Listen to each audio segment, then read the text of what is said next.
Welcome everyone. It's 7 o'clock, so I'd like to get started. First of all, thank you for everyone for coming. Appreciate it. What we're going to do tonight is get the input from everybody, and what we would like to do, for starters, if this is your first time at the input meetings, we're going to give those first timers the first option to get up to the podium and give us your input, and then after that, we'll open it up for everybody else. Just a couple housekeeping things. I want to introduce George Cordova over here to my right. This is Lauren, not George. George will be our moderator. He's our Recreation Commission chairman, so he's just going to oversee and moderate the proceedings tonight. We ask that you try to keep your comments to 3 minutes. We'll let you go over, but if we start getting into the 4.5, 5 minute range, we're going to have to move on because we have a lot of people. Again, being a village meeting, we will be following Robert's Rules of Orders. We have the staff from Williams Architects here, Lauren Graham, Andrew Caputo, and Karen Lilios. They will be making the presentation tonight. We also have our Parks Superintendent Brian Roche here and Assistant Director Gina Racanelli as well. Again, we thank you all for being here to provide your input. I think it's very important to get everybody's opinions on what we should do. And after everybody gives their input, we can open it up, like I said, and we can answer any questions you may have. Last Saturday, we had some issues and questions about the comment cards. I think we remedied that. I think everybody was able to find in comment cards. If you're listening at home, you can access that on the village's website under the input meeting section where it has a $10 million grant information. You click on that and you can access those comment cards. The comment cards, Williams and I will be taking those comment cards up until end of the day tomorrow. So we have the ability to tally all those. So just remember January 20th, at end of the day, please get those in. Again, as I stated Saturday, there's some inquiries about the feasibility to consider renovating the Iowa Community Center.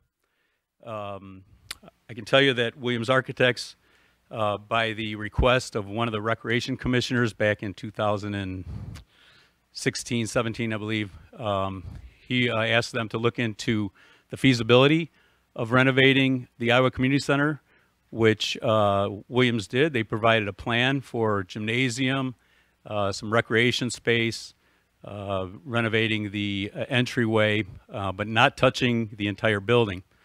It was brought to my attention there's some information about doing the renovations. Staff did provide an update on some of the items that need replacement. For example, our boiler, if that goes out, it'll be $100,000 to replace that.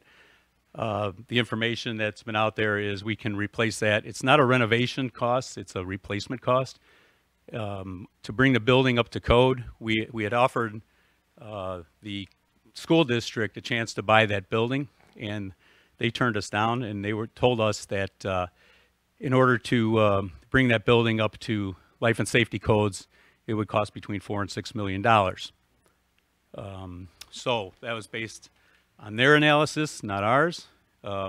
Williams' input for that conceptual design for the addition, like I said, which included some gymnasium, locker rooms, off the top of my head, a weight room, weight fitness room, a renovation to the aerobics room, a senior classroom. That was at 2019 prices between $12 and $12.5 million. So you could take the $12.5 million at 2019 prices, plus the $4 to $6 million to bring the building up to code. We're right where we are now with the new building. Also, just to mention, we did a fact finding as well with the Madison Meadows Sports Complex that was just finished a few years ago at Lombard. They basically had the same type of building. They had a school structure over there. Talking to the architects that did that building, they concluded that that building was not in any condition to add on to or build, and so they demolished that building and built the new rec center. So it's just a fact and just a point of comparison for anybody to use. As far as using the money, that's to be decided by the board and to give the staff direction. We do have that IDNR grant for $10 million. That could be used for a recreation center or an outdoor pool, or an indoor pool for that matter. And we also, the board, at the last board meeting, approved the issuance of $7.5 million in bonds that would, if we do a rec center, the estimate is $17 to $18 million.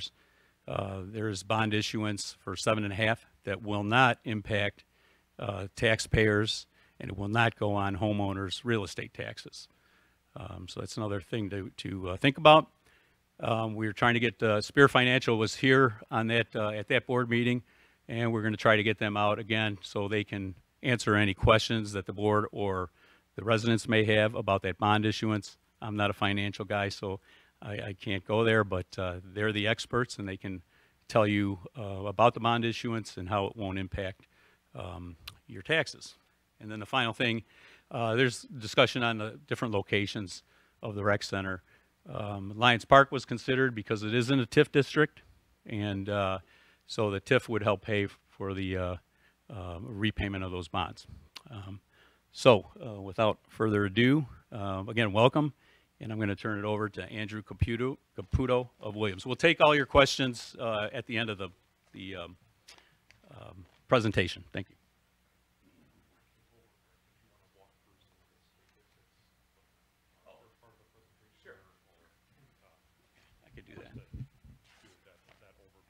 Okay. So actually, I did this Saturday, so I apologize. There was a statistically valid survey done by the ETC Institute in 2019. This was part of the feasibility study.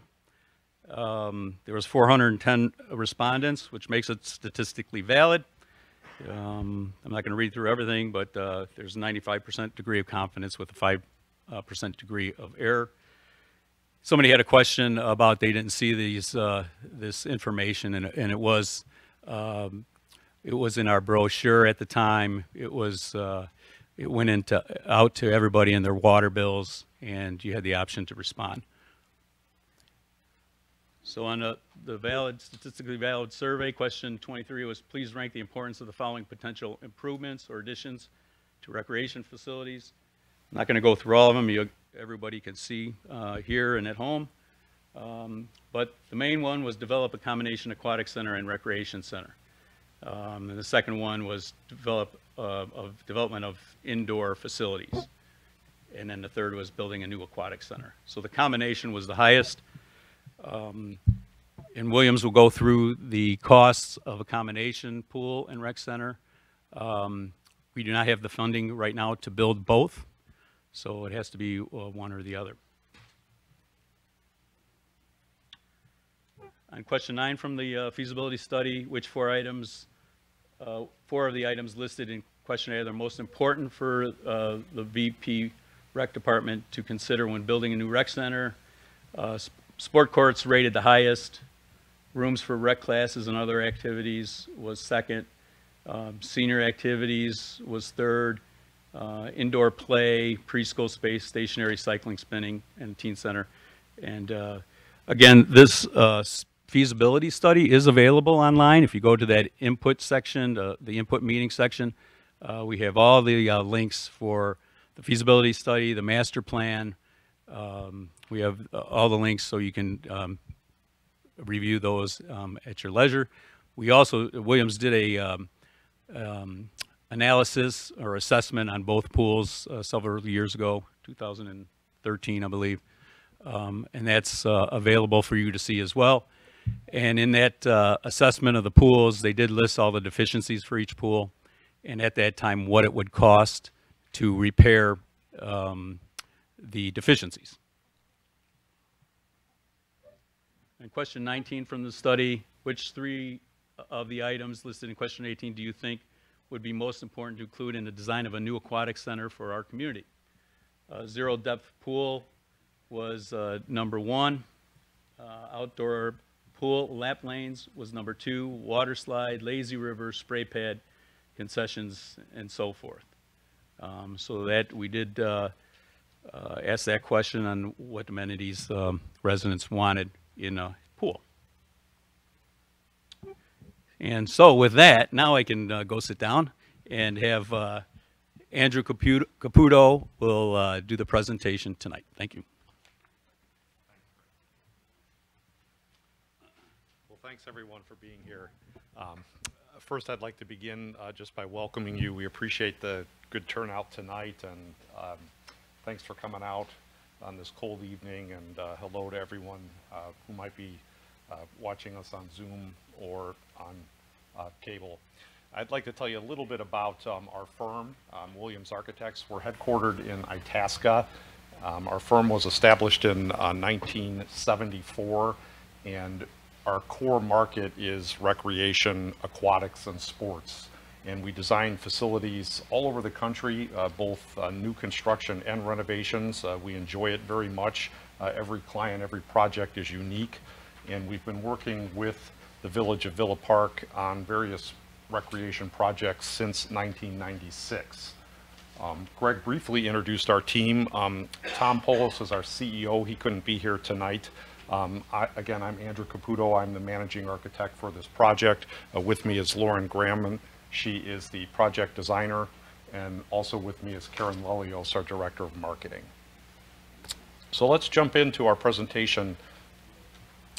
We wanted to first talk to you about this public engagement process that we're in the middle of that began in late December, just after the Christmas holiday, and to update you on those findings and take you through that process. I'm going to turn things over to Lauren to take you through some of the detail of the results that she's been seeing from your input. Thanks, Andrew.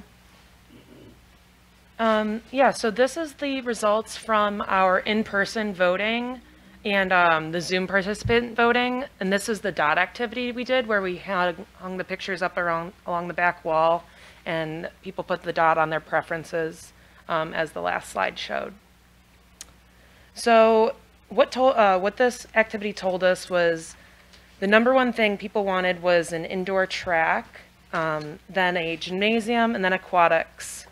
And then peppered in there was multi-use programming spaces, and a fitness center was also popular. So it's nice because it matched up with the feasibility study done by the outside ETC Institute. And then these are the comment cards received from the December 29th meeting, both after the fact online and in the meeting and on Zoom. So this is just an overview of what we'll be going into. We have both site preferences and facility preferences. And we'll talk about facilities, design, amenities, sustainability, and then locations and universal accessibility. So starting off with the site preferences on facilities, the most popular one would have been in this aqua color, the combined community center and outdoor aquatic facility. People also said on site they wanted to see the ball field coming in second. And then other popular ones were flex lawns. And yeah, those were the top contenders. And then the site preferences for design were minimizing on-site parking, preservation of green space, and development of facilities were kind of neck and neck there. Connection to the Great Western Trail was high, and we wanted to avoid the west end of site where all the houses were. We wanted to provide a nice buffer there, so we did that in the design. Some of the amenities that were considered through the site preferences were outdoor basketball courts, connectivity to the trail again, bike racks, plaza connection, playground, and community garden. So the highest ranking being the outdoor basketball court. Sustainability got a few comments as well. Some citizens wanted to see just sustainable site elements, which will just be standard in the Williams design ethos. And then other people brought up electric vehicle parking. So there will be spots for that, hopefully, in the parking lot. And then this goes to talk about the different site preferences as far as location goes, and we broke it down to Lions Park comments, Iowa Park, Jefferson Pool, and Twin Lakes. Most people said that they wanted a community center and pool at Lions Park. And then others just said do not, there was that again split between develop green space, preserve green space, and then move basketball courts elsewhere. Along with the line with Iowa was do not put the community center here and don't or don't renovate the existing community center. Some people noted the inadequate swim facilities in Jefferson Pool, and they also said move ball fields to Twin Lakes Park. So this is just the comments we got as far as location goes. As far as facility preferences, now we'll be not talking about the site, we'll be talking about the actual facility that'll be going on the site. Coming in number one was the combined community center and outdoor aquatic combination. And then community center only was second, and community center, indoor aquatic, and outdoor aquatic came third, with just a community center and an indoor aquatic coming in last. And Andrew will be able to talk more about the cost opportunities for what we have laid out. And then as far as the program goes, this one really aligned to that very first chart I showed you, which outlined the dot activity and your preferences in person. A lot of people had similar comments on their comment cards, which is nice. We like to see those facts line up and reinforce each other. So along these lines, the track was very popular, gymnasium, just general multi-purpose room space, fitness center and kitchen, and then something for all ages. Some people said senior space, some people said childhood learning, and then a lot of people said something for all ages, which kind of gets that all under the umbrella. Design preferences for facility. They wanted to differentiate the overall programs from the surrounding communities, so to have a regional draw into Villa Park. Indoor-outdoor connectivity with an overhead door or something of the sort, so you can go have a flex space like that. Flexibility, big enough to grow with the village and unique to Villa Park. Again, sustainability was brought up, and just in line with the design, there will be just sustainable features of the design, standard with Williams, and then low operation costs, which also not only affects the budget, but also is green because less energy, less cost, less energy use. ADA accessibility, again, that's just standard with the facilities that we'll be designing, but some people commented on it, so it's nice to see. And yeah, now I'll hand off to Andrew to talk about how we use these to develop our site options. Go ahead. Greg's going to just mention a few things before I start. I would just like to chime in on the numbers that Lauren presented. So that was from the first meeting. Now we have received a lot of comments and emails, comment cards. So Williams is in the process of tallying those from the last few days, and again from tonight and tomorrow, and they'll tally those up, and we'll have an update for the board. It'll be updated for sure at the presentation. We're going to try to update those on the website as well prior to the presentation. Thanks, Greg. All right, we're going to take you through some site planning options at Lions Park, which we were asked to study by Greg and his staff based on that initial statistically valid survey and some of the data that you just saw that Lauren presented. Oh, is the mic off? Can everyone hear me okay? A little louder. Okay, I'll move it closer. How's that? Sorry, it's usually pretty loud.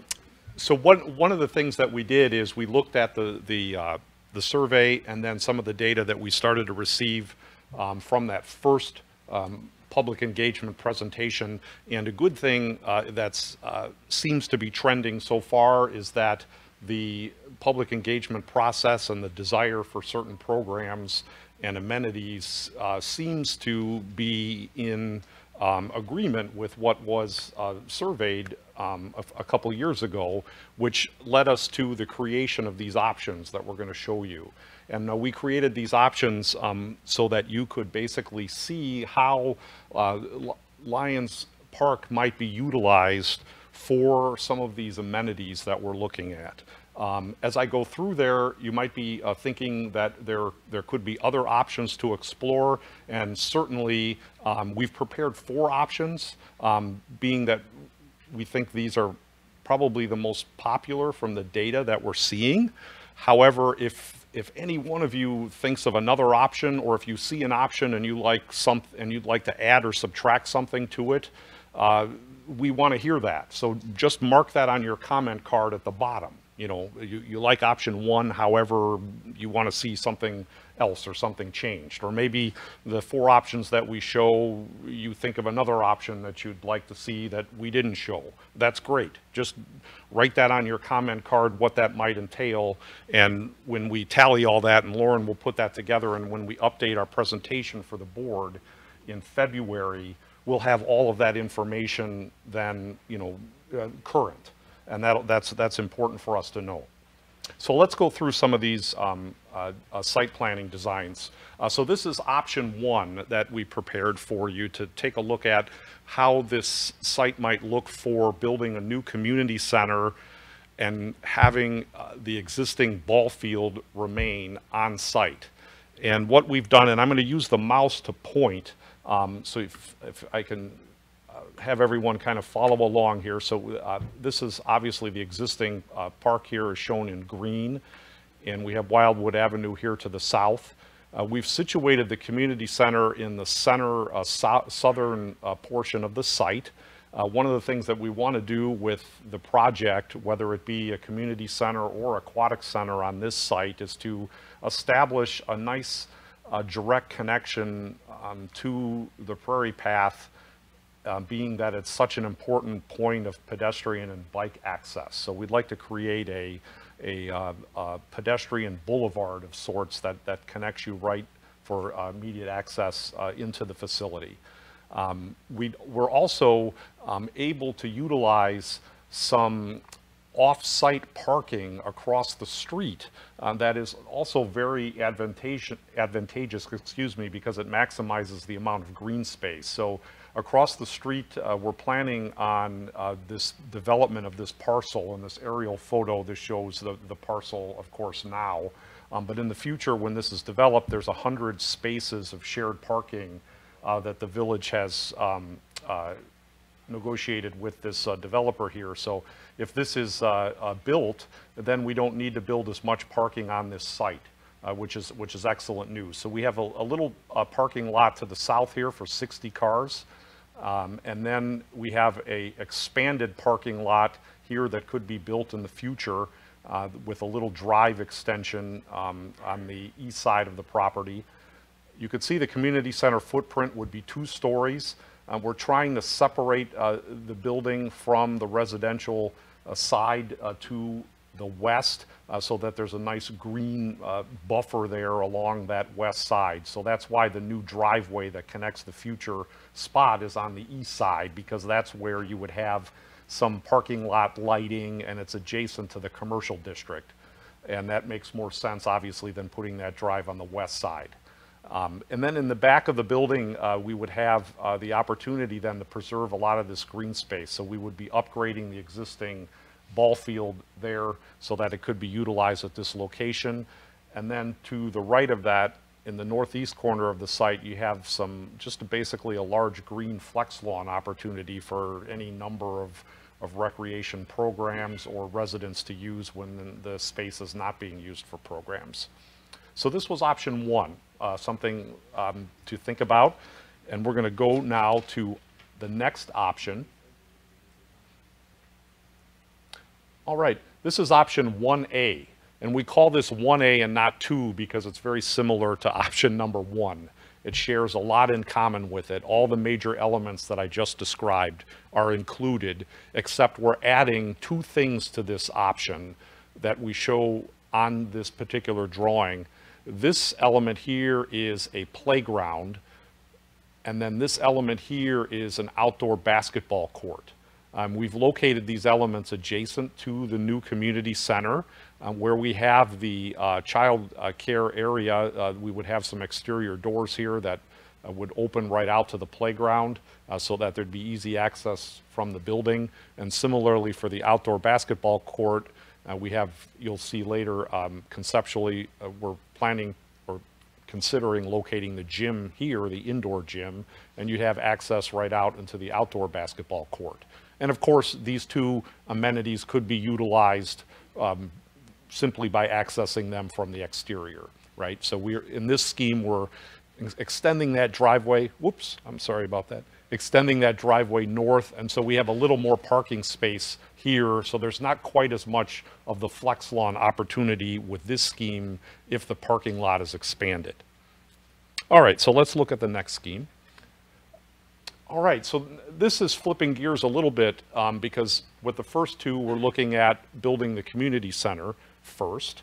This scheme, option 2, takes a different approach and says, okay, well, what if the community center is built second? What if that's the future building, and what if an aquatic center is the first amenity that's built on that site? How might that look on this site?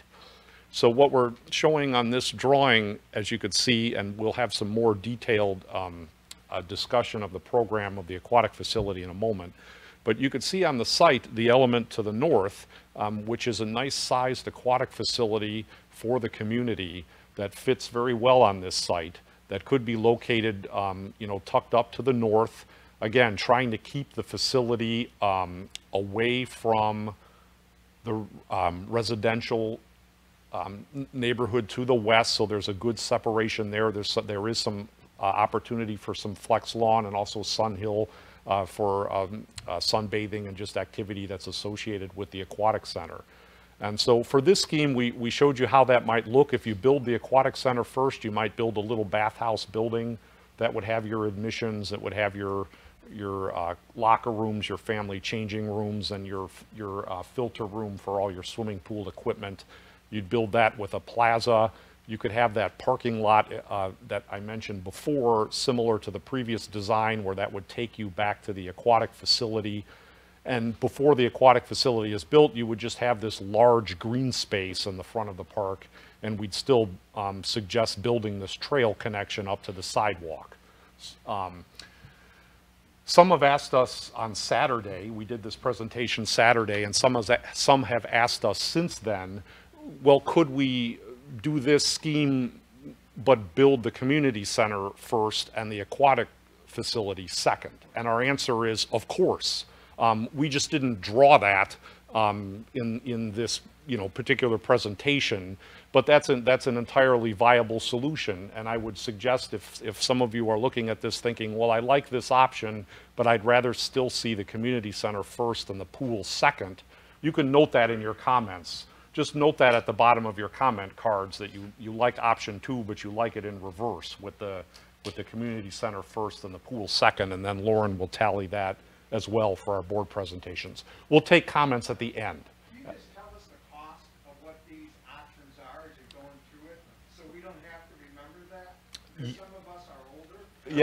Yes, and actually, as I do have a cost slide coming up at the end where we'll go through that and look at those together, and then we can go back to those. Some of the cost data is just helpful to look at on screen, and then we can flip back. But as Greg mentioned, just broadly speaking, we were looking at the the community center at about $17.5 million or so, and when we looked at option number 1A, with that added those two elements, that increases that cost a little bit. We'll look at that in a moment.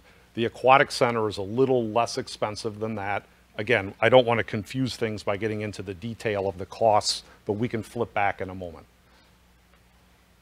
Option number 3 is another interesting option that you might want to consider. We were seeing some input from some residents who wanted to see an indoor pool on this site and what that might look like. And so when we prepared option number 3, we wanted to just show that this site could fit an indoor pool, and it could be built attached to the community center on the back of the building. And this diagram shows how we would do that. You could see basically a 25-yard lap pool here drawn as this rectangle shaded in blue. And then this dash line here and these arrows represents the admissions and a locker rooms that would support the indoor pool and also support the outdoor pool. So we could, you know, this obviously this facility would be year round, and then this facility would be seasonal, but both of these facilities, whether indoor or outdoor, they could utilize the same point of admissions or the same point of access if that was built. This is, you'll see later, obviously, because you know, the indoor pool has a cost to it. This is one of the more expensive options, of course, but it can be done. And so we drew it and wanted to show this option to you and let you know that the site is viable and can accommodate that type or that size of addition to accommodate the indoor pool, the aquatic center, and the community center. We want to just take you through a couple photos of amenities. These are all projects that we have designed. All of the photos in this presentation are our projects, and these are elements that we've included as part of a site development for various villages, cities, and park districts that are some of the feedback that we've been hearing from you. Lauren, do you want to take the group through some of the pictures? Yeah, so in the first picture to the upper left, we have just a nice plaza, and you can see there's a plant buffer between the vehicular traffic and the pedestrian traffic. So you'll not only get nice landscaping, but you get a nice buffer for safety and aesthetics.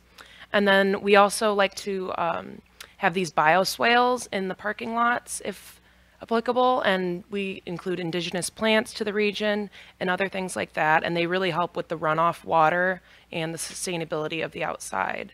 We also think about using electric car charging ports for electric vehicles, as well as bike racks for bikes. Then again, we've already mentioned the outdoor basketball court, and there is actually an overhead door. It's cut off in this image, but there's an outdoor overhead door that connects the inside to the outside, which has some nice connectivity between the spaces, as well as flexibility of use. You have a baseball diamond. You can tell it's nice and updated. And then another flex lawn with a playground in the background. It can be used for like a multitude of different sports, really flexible. And then, of course, the Aquatic Center to the upper right. And we'll get more into aquatic centers and their programs later. Amenities, sorry. And then going into facilities, we have the outdoor aquatics, and I'll let Andrew explain those a little bit. Yeah, thanks, Lauren. So what we're going to move into now, we were looking at the site planning. So now we're going to show a more focused part of the presentation, and we're going to look at each facility and what each facility might look like. The first facility being the Outdoor Aquatic Center, and then the second facility being the Community Center. So we've prepared these drawings and renderings basically by taking the data that we've received from the statistically valid survey and some of the input, and then thinking about what a lot of the elements that were desired in those surveys and trying to put those elements in these concepts. And one of the first things I'd want to say that we mentioned Saturday is that these are just conceptual designs to just basically show you how what we're hearing, the elements that most residents want, how they might fit together, how they might look on this site. We haven't even begun the design phase. In this public engagement process, we consider this pre-design. So these are just conceptual designs. Nothing is finalized yet. You know, everything is subject to the intense design process that any facility that you might expect, you know, would entail after the board provides direction to us on which options and what and how actually Lions Park is to be developed. Nevertheless, this is a helpful tool, though, in helping everyone evaluate what they might like at this site. So in seeing these concepts, we're hoping to generate enthusiasm and some excitement over the idea of making these improvements and building these wonderful facilities for the community. So with that, I'm going to talk to you a little bit about this Aquatic Center in more detail. This is basically a 3D view that we've prepared of the site image that you just saw a little bit ago for the option to build the Aquatic Center. And in the foreground here, you see the bathhouse building. The bathhouse building, I had mentioned before, was off that parking lot that you saw that was between the community center and the bathhouse. And we have easy, accessible access for passenger drop-off and pick-up. You'd move through the bathhouse, through an admissions, and check in with your pool pass. And then you would be able to utilize the family locker rooms or changing rooms, or move into the men and women's locker rooms and exit the bathhouse onto the pool deck. The pool deck is always designed in a way that makes the youngest users of this facility the most immediately adjacent to the bathhouse for supervision, which is the safest approach. And I'm sorry for that note there. It says our connection is unstable. But you can see the curve is the zero depth entry. And so the zero depth entry feature is the closest to the bathhouse because of the guard office in the bathhouse. That'll have the most intense area of supervision.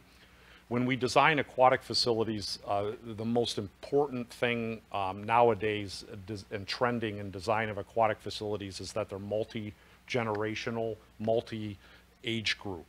So we want to think about users of this facility from a toddler all the way up to a senior, and we want there to be components in this design that can be utilized for all ages. And so we're looking to design flexible bodies of water and to program this in such a way that there's not just opportunity for just general recreation for all those age groups, but also programming of you know, things and activities, learn to swim, competition, sports, anything that might want to be utilized at this facility. So the zero depth entry is going to be an area where the toddlers will utilize. You could see in the foreground we have some water play features. Let's see if I can get my mouse back here. Yeah, we have some play features in the foreground there. That would be like some dumping buckets, some bubblers, some water toys that can be enjoyed by kids. Parents and grandparents and guardians can hang out on lounge chairs at the zero edge, and they can supervise their younger kids, but then they can see beyond into the deeper water at their older kids who are playing beyond. And so as we walk farther into the pool depth, in the middle of the pool, you'll see there's a large waiting area here. Typically, we design the waiting areas to be about 3.5 feet deep, and they're an important component for that middle age group, for you know, elementary age kids that like to get underwater, and those that might know how to swim or might be learning how to swim and are a little taller, they can stand in the water. And this area is just basically an area for just general play and wading.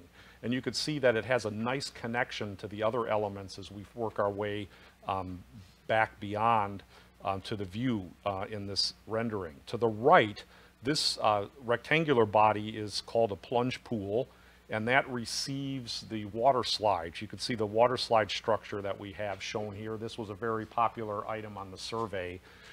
Typically for a water slide design such as this, it'll have at a minimum 2 slides and maybe more. Oftentimes we plan these to be phased so that more slides can be added. Typically there's an open flume slide, which means that when you ride the slide, there's no cover and you're outside when you ride the slide. It usually has a little slower of a ride experience. And then we'll have a closed flume slide, which is where you actually ride it with a enclosed tube. There's a little bit more of the unknown, for lack of a better word, of a ride experience as you go down the closed flume slide, and those typically move a little bit faster. And the plunge pool can also be used when the slides are turned off. It's a great pool for a learn to swim program because the depth is rather shallow, usually about 3 to 3.5 feet. And then on the other side, we looked at the right-hand side. Let's look at the left-hand side. We have the lap pool connected to the middle depth waiting area. And the lap pool is a critical programming element, again, very popular on the survey, very popular with other communities and aquatic centers that we design as well. Typically, pools such as this, the most common design is a 25-yard pool. That's what we're actually showing here. The number of lanes can vary based on the budget. We've designed these 6 lanes all the way up to 10 lanes. So you could see here that we have an 8-lane facility here programmed and budgeted. We'd have some starting blocks on one side of this. This is also a very flexible body of water that can be also used for learn to swim. It can be used for exercise, for lap swimming at certain times of the day. Different lanes can be used. It can be used for any type of sports like water polo or water basketball or any type of event where you might want to dedicate that facility. And it could also be used for competition. You might have some clubs that have swimmers that want to compete with others locally and use this facility actually for competition, and you'd be able to do that here. And then the last body of water in the foreground here is the deep hopper. That's the diving well, which we've entirely separated from the rest of the bodies of water. And as you might expect, this pool is used by older kids, right? Typically very popular with middle schoolers and teens. This pool, it depends on the facility. Typically this pool is about maybe 12 to 14 feet deep. It would include a 1-meter board and a 3-meter board. And it could include also, sometimes we combine the boards with a drop slide. Some of you might have seen that before, where we'll build a little concrete platform and it'll just have a little flume segment, which is just kind of a neat ride experience as an option. Around the perimeter of the pool deck, you could see we want to create some opportunities for shade. That's very important for a pool. Everyone doesn't necessarily want to be in the bright sun all day long when they're at the pool, so we want to provide some nice shade structures and opportunities to get out of the sun. You could see up here, if you could see my cursor where I'm waving here, we have a structure here that's a larger structure. This would be used for birthday party rentals. So this structure is a nice opportunity to have a little private party that folks could entertain a group for. And that could be rented out and reserved, and then you'd have that immediate access to the pool. The last element that I'd like to mention that we like to include with these facilities is the bathhouse typically includes some type of a concession component to it. And again, if we are proceeding with this type of facility, we would work with staff and your input to design a nice concessions type program. Oftentimes that's a warming type kitchen where you might be able to buy some snacks and ice cream and some light sandwiches and things for just hanging out at the pool. So that's also an important comment. And then you can see that we just have some nice green space around the pool deck.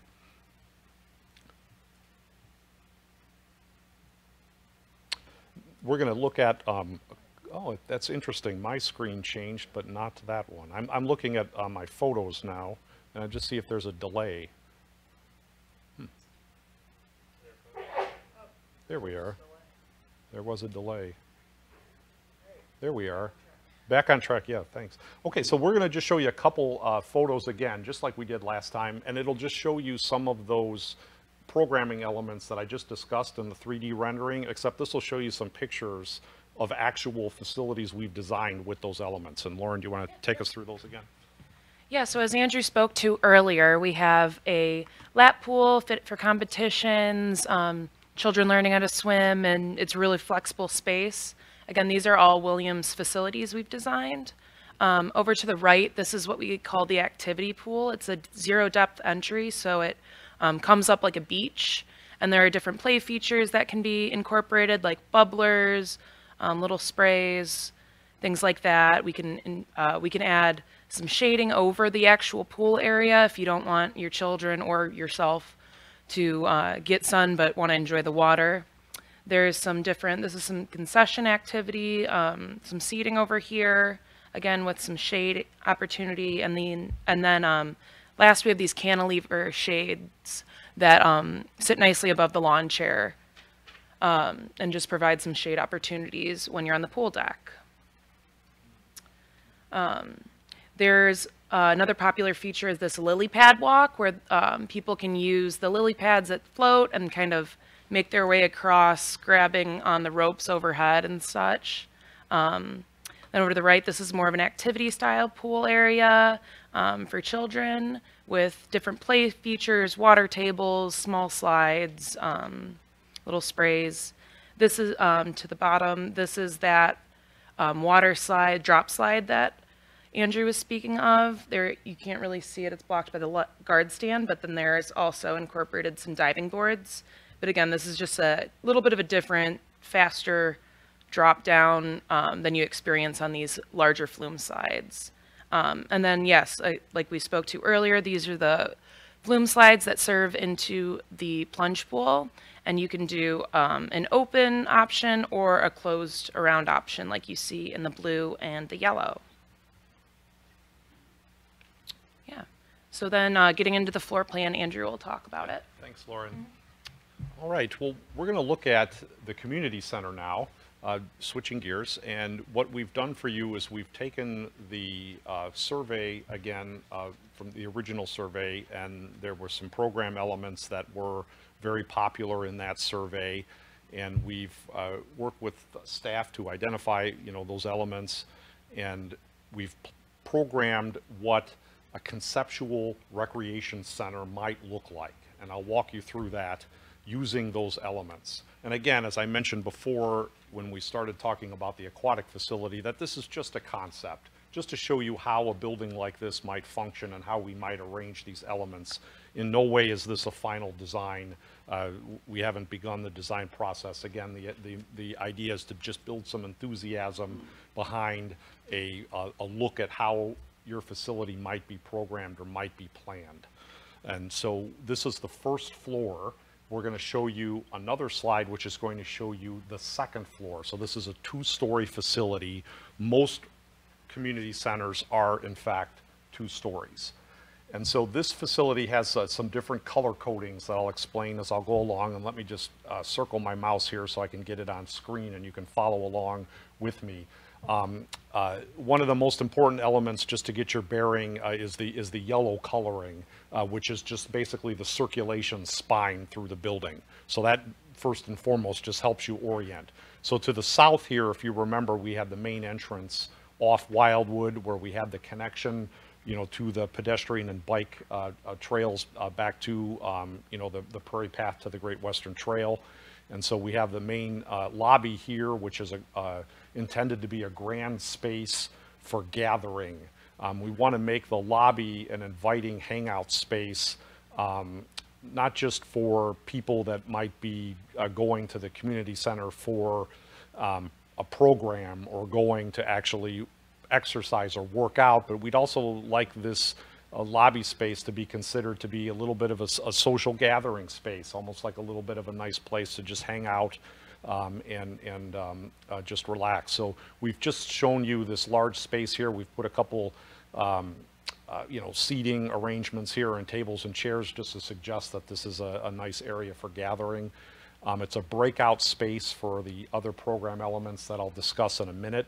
When you walk in the facility, into the lobby, you could see in this corner here, this L-shaped element. This is the control desk, right? So you'd be able to come in here and check right in once you come in off the parking lot, if you've driven or of course if you've, you know, walked or taken your bike.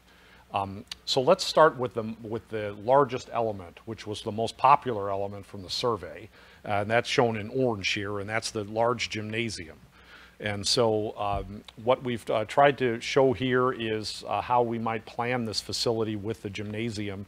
This has a large high school basketball court that you could see that has generous space around it, as are the current standards for these facilities. And you could see we've got some foldable bleacher seating against the 3 walls of the gymnasium that'll allow the opportunity for watching the activity on the court.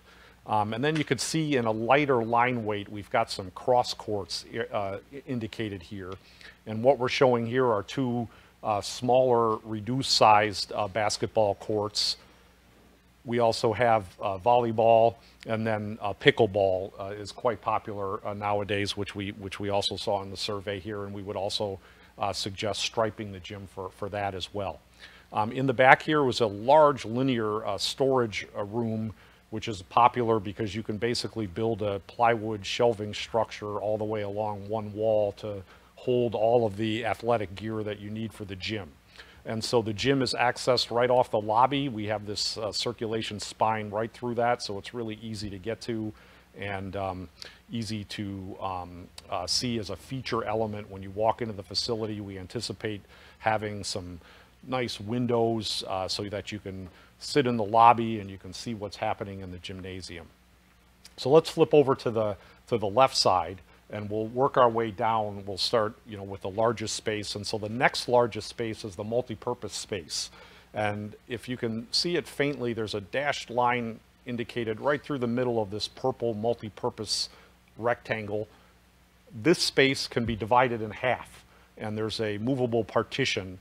And this is an excellent programming element for any type of social gathering that you could imagine that might happen in a community as Villa Park. It's very popular for seniors or any as a meeting place, and you can utilize this facility as 2 small rooms or as large rooms. It's got some storage. We have some coat hanging, and there would be like a little cabinet and kitchenette on either side of these. And of course, the adjacency to the lobby is quite nice because then you have some gathering space before your presentation or before your event or your dinner. You can hang out in the lobby and then go right into the multi-purpose. This attachment here is the cafe, the training kitchen.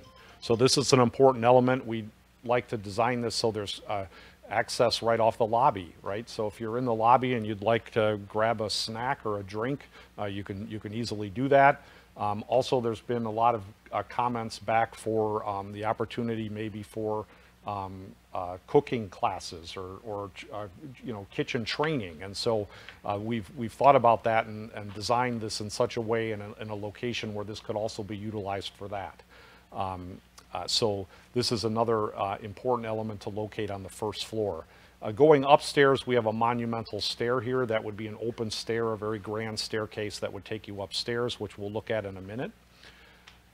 As we work our way to the back of the facility, staying with our color coding for a minute, we have this purple area also separable, able to separate into 2 rooms. This is general program. Another important opportunity. We want to convey that this facility can be operated and it can be flexible for any number of programs that the village would want to host for residents. So as an example, on one side here to the east, there could be child care here for parents, parents that might come to the facility. Could drop off their kids here. We talked before with that option 1A of having a playground here that could be fenced in and attached to this. This could be used for childcare. This room here to the west, this is just a general program room that could be used for esports or any other program, dance or karate or any kind of program that the Park District might want to, that the city might want to conduct.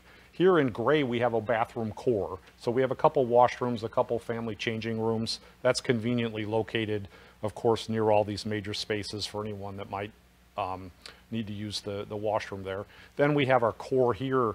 This core has some storage. There's a stair here. And then this element in green here is the administration core. This is where the Parks Department would have their staff located. This would probably be a large open office area with some smaller senior level offices and probably a little lunchroom. And then the last major element on the front here that I'd like to comment on is your locker room core. Again, very important element to this facility. And this is situated in such a way that we have the lockers located on the front of the building and then the plumbing elements along the corridor.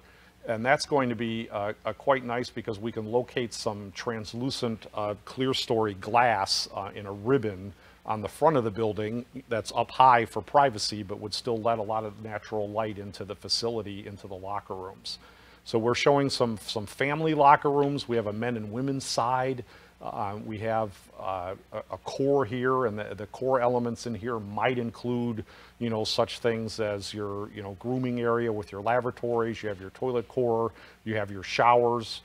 Everything would be handicap accessible. There is room in here if it's desired to program a steam room.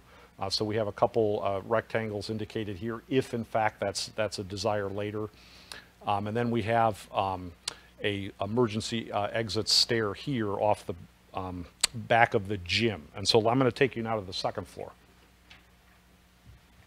So this is the second floor, and you can see the footprint is a little bit smaller because we don't need to develop the complete floor plate for the second floor. So if you remember on the previous slide, we were in the lobby here previously, and so you'll be able to walk right up that monumental stair. We have envisioned this lobby space as something that's very grand, 2 stories, able to let in a lot of natural light. And you could see this circulation spine basically just runs perpendicular to the monumental stair. So you'd have a nice balcony here looking down into the lobby. It would be very welcoming to walk into the lobby and see this space and want to walk upstairs. And so one of the second most important programming element that we saw from the survey after the gym, I believe, was the running track. So here we have a track that you would access through a set of glass double doors right off this corridor balcony. We have a big open area for stretching. So that's why we've colored it in 2 colors. So the yellow is meant to just represent circulation, and the pink is actually a program area, but this would be one nice large open space. And so we'd have some rubber sports flooring in the stretching area. Many of you might heard of the trade name Mondo. They're one of many sports flooring manufacturers, and we'd have that surface run through the running track. This track would be 2 lanes, about 5 feet wide, and I mentioned previously that we have a little emergency exit stair off to the back side there that would look down into the gymnasium. Then working our way to the back of the building, we have these purple elements here. This is group exercise. This element here is an important room for programming. So what's going to happen in this room? This type of room would have a wood flooring, typically a maple floor like the gymnasium. And the type of activities that might be programmed here could include dance, could include karate, ballet. Oftentimes group X is used for spin classes where you'll have an instructor set up and we'll have some mirrors, you know, on the walls, and you could have a whole class in here cycling. So this is an important flexible space. And then working our way to the west, this large block here, this is the fitness area. So this would be filled with all different kinds of recreation and exercise equipment. We'd have free weights in here, we'd have cardio, resistance, all the different types of opportunities for fitness inside this particular block. And then off that are, a fitness assessment room, a treatment room, and then we have a couple washrooms. Excuse me. There's some lower roof areas here from the first floor, and it was suggested on Saturday, we received some input that perhaps if it is in fact the community center that we end up designing for this site, that we could think about providing perhaps some access onto the roof with some pavers and shade structures, and maybe actually utilize part of the roof as a programming area, because it would be right off the corridor here, and it would be a nice outdoor space, and you'd have just kind of a nice view out towards the park and towards the Great Western Trail, and that could be, you know, we certainly could think about that. All right, and just briefly, when we program these facilities, the major program elements that we showed you were highlighted in colors for a reason. Just as architects, how we divide up the various program spaces. Athletics is the gym and the track. Health fitness is the group X and the exercise equipment. The fitness room, general program, or the rooms downstairs that I mentioned that you might have child care or creative play or esports, facility administration, our circulation, general building support, that's corridor, stairs, and mechanical spaces. So that gives you basically an idea of how we program these spaces.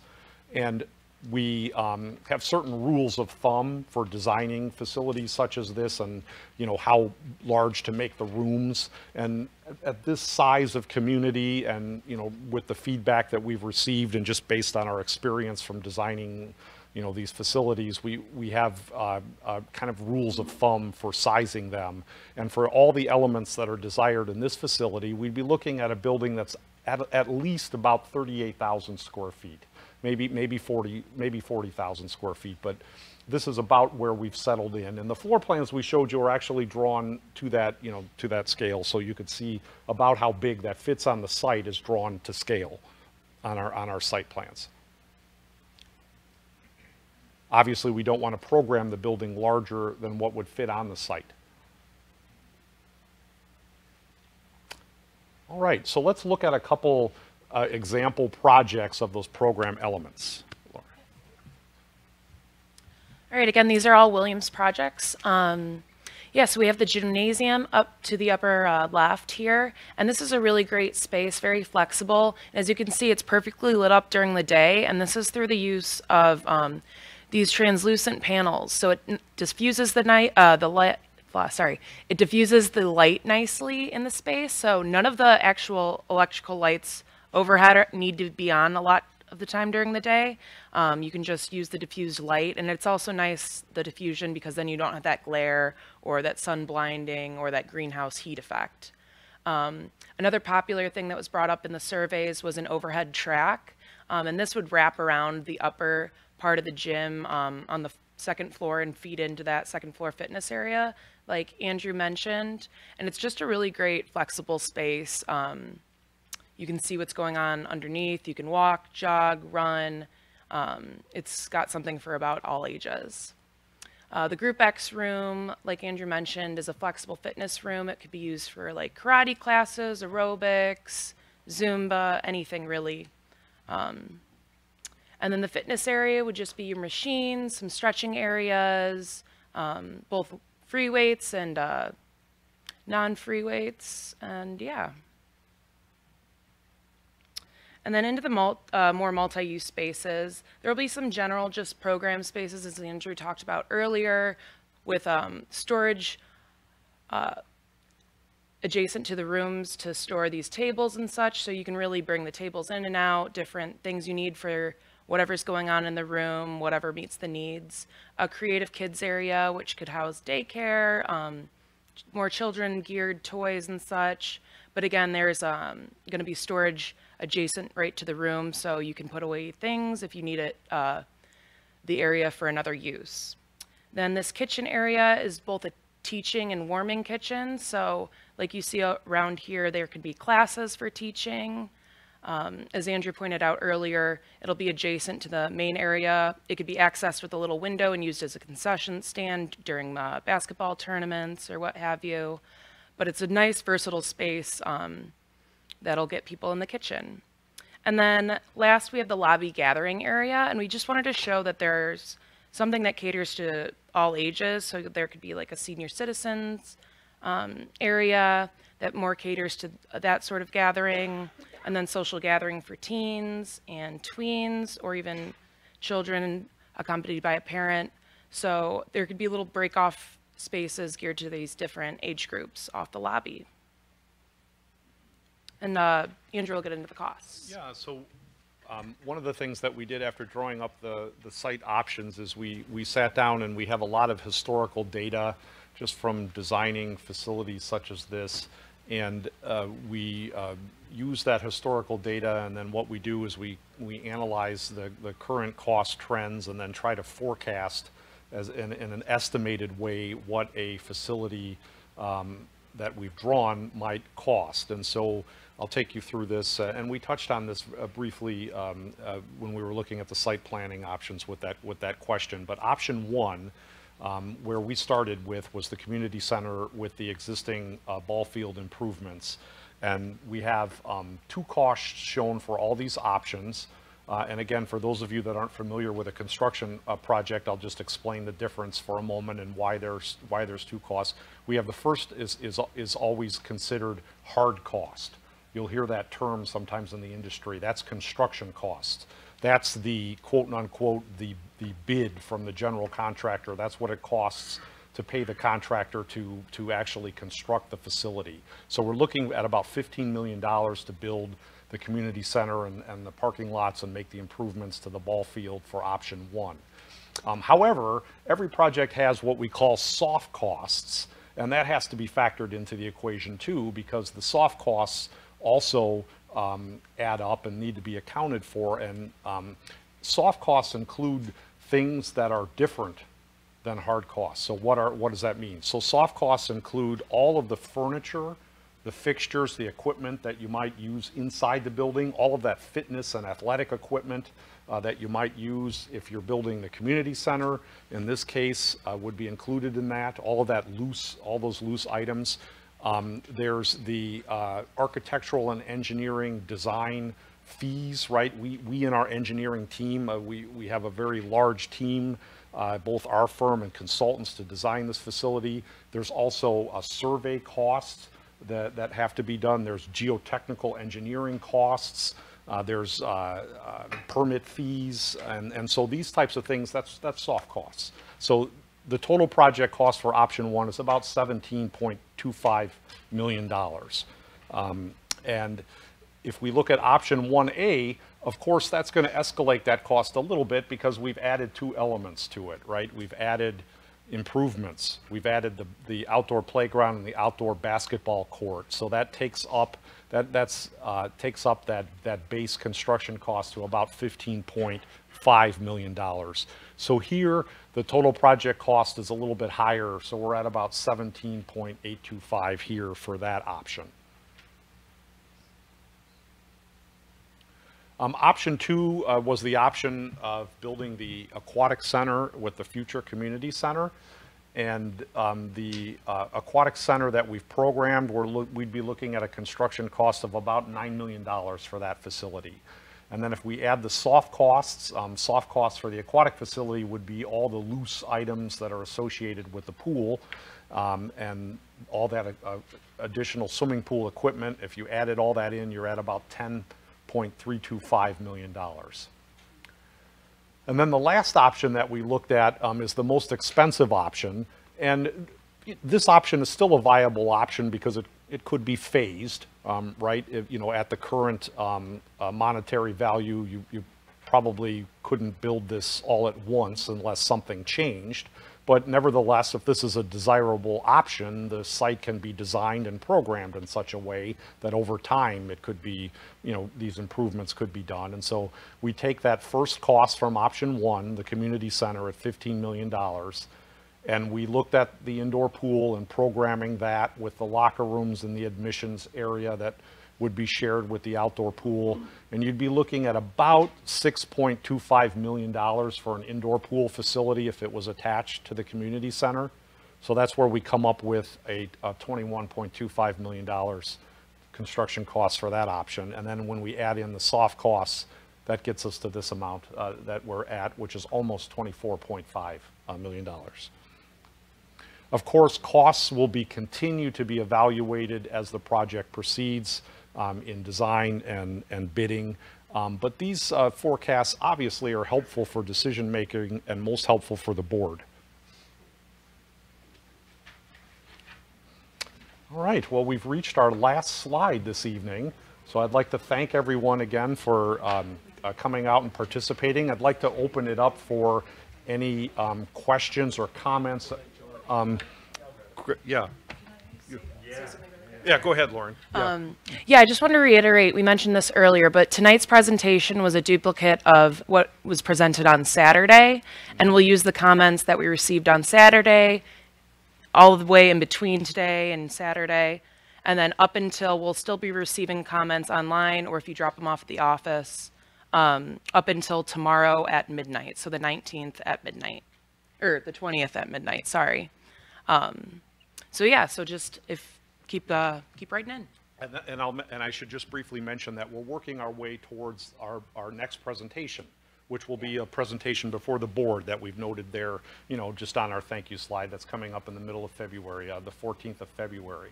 And so we'll update all of these trend data as we're collecting that, and then we'll respond, you know, perhaps it confirms these 4 options, or perhaps it leads to another, you know, option to consider. So we'll be presenting all this data to the board for the board ultimately to make a decision on the development based on all your input.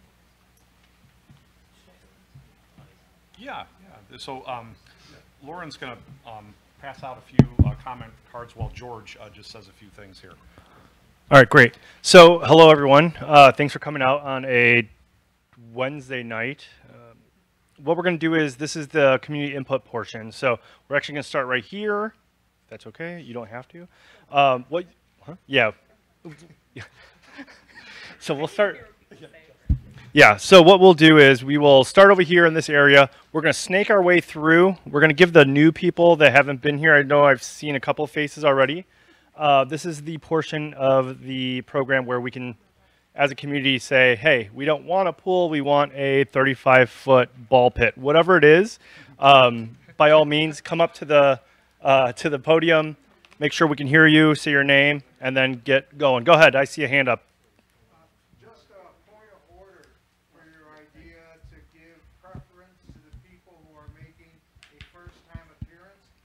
There have been 2 other public meetings, and people have come out, taken time out of their day to attend those.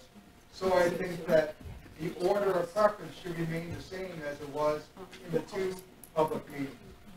So that idea to give preference to people that are Johnny-come-latelys coming out to this last meeting, I think is wrong. Well, and I think we so need to stay with the way that it has been for the first 2 meetings. Sure. So if we do 3 minutes times everyone, we'll be here for 2 hours and 43 minutes, I believe. So just, it's fine. We can do that. We'll do it. Fine. Yeah, it's fine. We'll just, if you want to speak 3 minutes, I'm going to hold you to it. I'll come up at around 3 minutes. About 4 minutes, I'll stop you. 4.5, we're done. Thanks for your input. What we wanted to do is the folks that are here tonight are not really Johnny-come-latelys. But we're going to give them the opportunity to speak because everybody else has had the opportunity for the 2 meetings prior. So everybody will still get their chance to speak. It's not, you're still going to have a chance to speak. We just want to give the people that haven't had a chance yet the first chance to speak. So that's the reason for that. So Angie, you want to lead us off? Yeah, that one. Yeah, please. That's okay.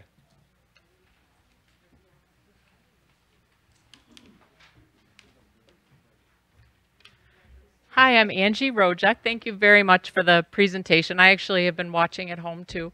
I just wanted to say that my kids are now 18 and 20. We went to the Iowa Community Center for preschool. I've sat in that gym for many karate classes and women's club meetings and Boy Scout meetings and all that stuff. And so I'm so excited for the new, everything that's going on I think is wonderful. I just did want to ask real quick, because I also own a business right next door to where all this is going. And I'm not saying it in any way that I don't want all this, because I do, and I think it's fantastic. I just want to find out exactly how the parking is calculated. I'm a little bit concerned because the 100 spots under the new apartment complex were supposed to be for the apartment people and for the businesses. I'm curious about the sharing with the... But that's all I wanted to say. But again, it's because I think it's all great. I just want to know how the numbers are calculated for the parking spots. That's all. Yeah, no problem. Thank you. Thank you for your comments. And that is a good question. In programming recreation centers or community centers and aquatic centers, we have general rules of thumb that we use for so many cars per the number of people in the building. So based on, you know, the size of every different project that we do, we'll figure, okay, well, we have a building here that's 40,000 square feet, and we have a aquatic center here that's 1,000 bathers, and so we have rules of thumb that we use multipliers to calculate the parking. So when we arrived at this particular project, what we did is when we made those calculations, we subtracted those overflow spaces from that total, assuming that, again, those spaces could be utilized across the street. Now, in all the options, we show a little lighter gray shading, if you remember, and we can actually click back, but we showed a little bit lighter gray to show that if necessary, the site still accommodates the entire parking needs, but obviously at the expense of greater green space. So if in fact plans come to fruition and the board is able to you know, finalize that negotiation and those spots are actually available, that's a wonderful thing, obviously, because it just means there's more opportunity for green space. If that doesn't exist, well, you know, we need to accommodate the additional parking. Otherwise, there just won't be enough room for everyone who is driving to the facility. Right. So hopefully that answers your question. Yeah, that's great. I just wanted to know what the calculation was. Thank you. Mm-hmm. Thank you, Angie. Would you like to come up? Yeah? No? Yeah.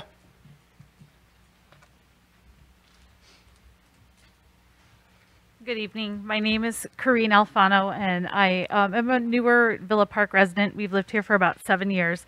And when we moved here, we were really excited to have all of the amenities that we had already had, knowing that they were not, you know, they were not huge. They were simple. They were modest, but they were older. And we are really looking forward to some newer development.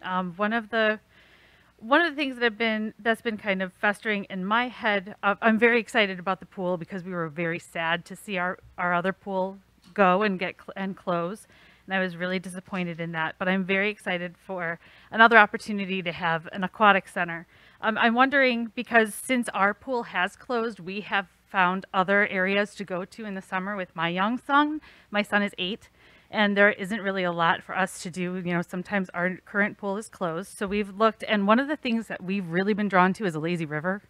And we will, like, it's expensive when you're not living in, you know, when you're not a resident in a community and you go and you're like, hey, they have a lazy river. I'll pay $25 for me and, you know, for me and 20 for my kids so that we can stay here all day on a lazy river. And that's something that I don't see in our neighboring towns have. They don't have that in their aquatic centers that I know of. So I'm wondering if that's something that can be considered as kind of a draw into our community. And also one other question, kind of related to parking. I know that you focus on parking, but do you focus on traffic, or is that something that the city focuses on? That's the city? Okay. I'll be back with more questions. Yeah. Thank you. Perfect. No, that's great. Yeah, that's the first one we heard for lazy river. I too love a good lazy river. That's exactly what this is for. So ideas, thoughts, nothing's off the table. Would you guys like to go? Yeah, go ahead. Kelly Smith, 20-year resident and retired recreation professional. So I've been through all the excitement that you're doing right now. I've helped design 3 pools and 4 recreation centers. So everything you're considering and how actually the trends have changed is, as I'm looking at things, I'm like, we didn't do it that way, but very exciting. As that, from my perspective, I think the community center is going to have to be first just because of the year round. Aquatic centers are beautiful, but they're expensive. Lazy River would be great. Our summers now really go into October and the kids are gone. So it's just what that reality is, but maybe some coordination with nearby to have water parks. Maybe we can do something there in the meantime until we get to that. But I would lean to the community center, the fitness. I know the staff will do feasibility about all the stuff that we're going to do here in the programming. So I think it's very exciting and well overdue. I know trying as a department and having to try to get school space to finally have control of your own space is huge. So it's very exciting. Thank you. Thank you, Kelly. Go ahead. My name is Robert Smith, 137 North Charles. Is this on? Yeah, hi. My name is Robert Smith, 137 North Charles. I've been in this business for 41 years. I'm retired. Like my wife, I've done many of these projects. Hats off to Williams. I know your work very well. Though I never hired you, used you, but I know your work, and it's expensive. You're in good hands with Greg, great professional. I guess the only thing I can't put in 3 minutes here is there's so much on this that I could lay into and offer up, that I guess the only thing I can offer this board and the staff is an elevated level of thinking on this. I'd be willing to sit down over coffee with board members, or 2 board members. I know there's open meeting act issues, or the committees, or Greg, and really lay out programming, business models, partnerships, land use. I do have a question. The parking lot that's open there, that the village just bought under the TIF? Yeah. The village owns it, is that correct? Okay. You know, there again, I think we're just looking at Lions Park, where I think our area of thought should go a little bit beyond that. So there again, it's my critique of site planning. I think there's your aquatics facility. Don't do it. It's a landmine you don't want to step on. You have opportunities, and I'm sorry, people that want a pool, but the facts are they're money pits. And you're going to saddle future generations of this town at the 10, 15, and 20-year marks where major investments got to go back into that. And you're going to find yourself right back where you're talking about shutting down pools, this, that, and the other thing. Your best option there is right down the road. Lombard would probably love an intergovernmental agreement on their pools at a reduced rate or whatever can be negotiated, and they would love to see those dollars flow into their operation. It's leasing, not owning. Think of it that way. So think about your competitive analysis on your rec center. You have a mile away, you got Courts Plus, you have fitness centers, rehabs, you have a hospital, clinics, you know, Elmhurst, Lombard, that you can partnership with possible rehab, cardiac rehab, physical therapy. You got a great business opportunity here, because you can't rely on this facility to maintain itself, sustainability, and to add to reserves for long-term investment based on fees. You need outside resources. You need a multifaceted approach in a business plan on this. So I'd be glad to share this budget 2 hours over coffee. Shut me down after 30 minutes if you don't like what I'm saying. There you go. That's all I got to say. Thanks, Robert. I'm out for the next 6 weeks. Reach out to me. I'll be glad to meet with any board member. Robert, we the second Tuesday of every month, we have our Parks and Rec Commission at Iowa Center. We'll see you there in 6 weeks, 7 weeks, 7 o'clock. Would you guys, anyone on this side? Go ahead. Thank you. Hi there. My name is Tina Janopoulos, and I am on Rand Road. I have been playing volleyball with the Park District for at least 8 years, probably even longer. And during that time, District 45 has graciously allowed us to play our games on their facilities. But that also comes at being at the mercy of the District 45 schedule. When school's out, we don't have access to the volleyball courts. If there's a snow day, volleyball's canceled. If they have another event planned, volleyball's canceled. There's been, over the past couple of years, some scheduling mix-ups and some miscommunications between District 45 and the rec department. And Additionally, the league has to play at different facilities because there's no one facility that can hold our, accommodate the whole league. So I am just here to say that I'm highly in favor of a new facility where we can have all of this under one roof with the flexibility of scheduling and not be at the mercy of another entity and their availability. Thank you. Thank you, Tina. Go ahead. Good evening. Justin Schlinsky, 436 North Fulton. So first, I just want to extend my sincere gratitude to staff and for Parks and Rec Commission for undertaking this amazing endeavor over the last, at least 1 year plus. And I concur with the previous gentleman that Williams Architects have done a tremendous job getting us to where we are right now. As senior legal counsel for the YMCA of Metropolitan Chicago, your designs are very similar to what we would see at our membership centers or the more advanced and modern membership centers, along with our camps, which we have across the general Midwest area. So everything looks very much in line with what a modern center should be. I agree with a previous comment that we should focus on the rec center aspect right now due to financial constraints of a 10 mil grant plus 7 mil in bonds. As we saw on the financial spreadsheets, that's really close to where we're looking at right now. Aquatic Center, if that is in the future, would probably have to go to referendum, but I think that we should focus on the now. I know that I only have 2 more minutes. So could we go back to a couple slides? Is that possible? With the windows that you were talking about above the gymnasium? Oh, yeah, just that one. Yeah, I'm sorry. Okay, so with the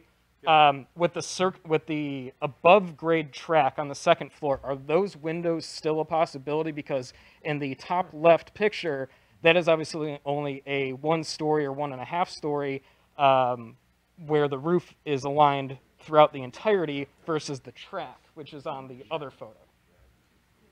Yes, I would say yes. Okay. Yes, it is still possible. Good, Although that is certainly a detail, right? So we would be, programming the window design later. But yes, you could design those translucent I only panels. mentioned because I absolutely love the idea of the Yeah. above grade track above the gymnasium, but that's not what the photo actually reflects. Sure. Yeah. Additionally, if you go back to, let's say, 1 or 1A of the design element of the facility, I don't have an issue with any of the design elements. I just didn't know that all of the designs that you were going to present today were kind of landlocked at the community center. The center, if we actually flip it 90 degrees and put the community center towards the southwest portion of it, making it the closest adjacent to the Great Western, it would actually reduce the parking traffic and the safety precautions would be increased. If we then put the parking on the southeast portion, leaving the entire north field open for redevelopment later. And then just one more slide. I think I can get 20 seconds. Go 2 more forward, I believe. It was the design where it showed the pool and the bathhouse from a 3D perspective. Yeah. Which one's the maintenance building? Because you're clearly going to need on-site maintenance adjacent to likely the entrance and the Again, pool we haven't programmed and it. the changing rooms. We haven't programmed it yet, but we were thinking and preparing this that this end of the building here would probably, because it's adjacent to the deepest pool, and you'd have the shortest piping excavation depth. So this is probably the filter building on this end.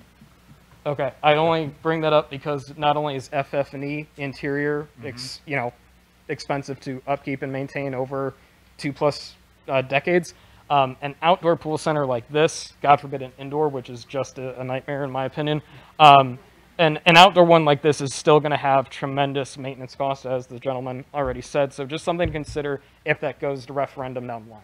Thank you very much. Thank you for your comments. Thank you, Justin. Next. Go ahead. Good night. Good night. Thanks for coming out. Good night. Hi, I'm Melanie Borkowski. I was born and raised here, and now I'm currently raising my 4 children here. I'm super excited about the change, any change, and you guys have done a great job in showing that. But my biggest concern is green space. I'm a board member on Villa Park Youth Baseball, and we are already short baseball fields. if you take away both fields at Lions Park, we will have 0 lighted baseball fields in Villa Park. And that's a huge concern because that takes away all adult softball leagues. That takes away any more money coming into the community for tournaments and things when you take away all of that. Right now we have no fields really for that as well. You can't do lights at Twin Lakes because of the pond, and the beautiful new field that you have at High Ridge also was not done with lights. So I would just be very concerned moving forward, not having any of that green space, like what's going to make up for that in the future. We are also a community that has a lot of low income families. You know, we have free lunch programs at the schools in District 45. So that's something you have to be concerned about because you're taking away the basketball court in some of these and the playground that you can't access without a membership. So if those are all fenced in, who's able to use those? Only the ones who can purchase a membership. So these are all just things that need to be thought about when moving forward, wanting this to be a desirable community for families. So, thank you. Perfect, thank you. We can address a couple of those. Greg, do you want to talk about the lights, and then we can talk about the parks? Yes, great. Thank you for those comments. The infrastructure for lighting over at High Ridge has been in place already, so we'd have to get poles and lights. So we would do that. If we were to build a community center, then Iowa Community Center would be raised, and we would put in ball field over there as well. And then what was the other? Oh, and the open playgrounds, that would be open for everybody. It wouldn't be, we would have some fencing around for protection for the kids, but that would be available for everybody to use. It wouldn't be locked in where they have to use, they could get in access through the outside, not the interior. Sorry, Greg, I have a question then. So you're talking about, you know, we already have ball fields, so now all of a sudden you're going to make us pay for another ball field to be created in another space. Is that adding additional cost? Go ahead, Joe. So we do have to do this. I know. I'm sorry. I don't want to do that, but yeah, we'll get it. We'll get there.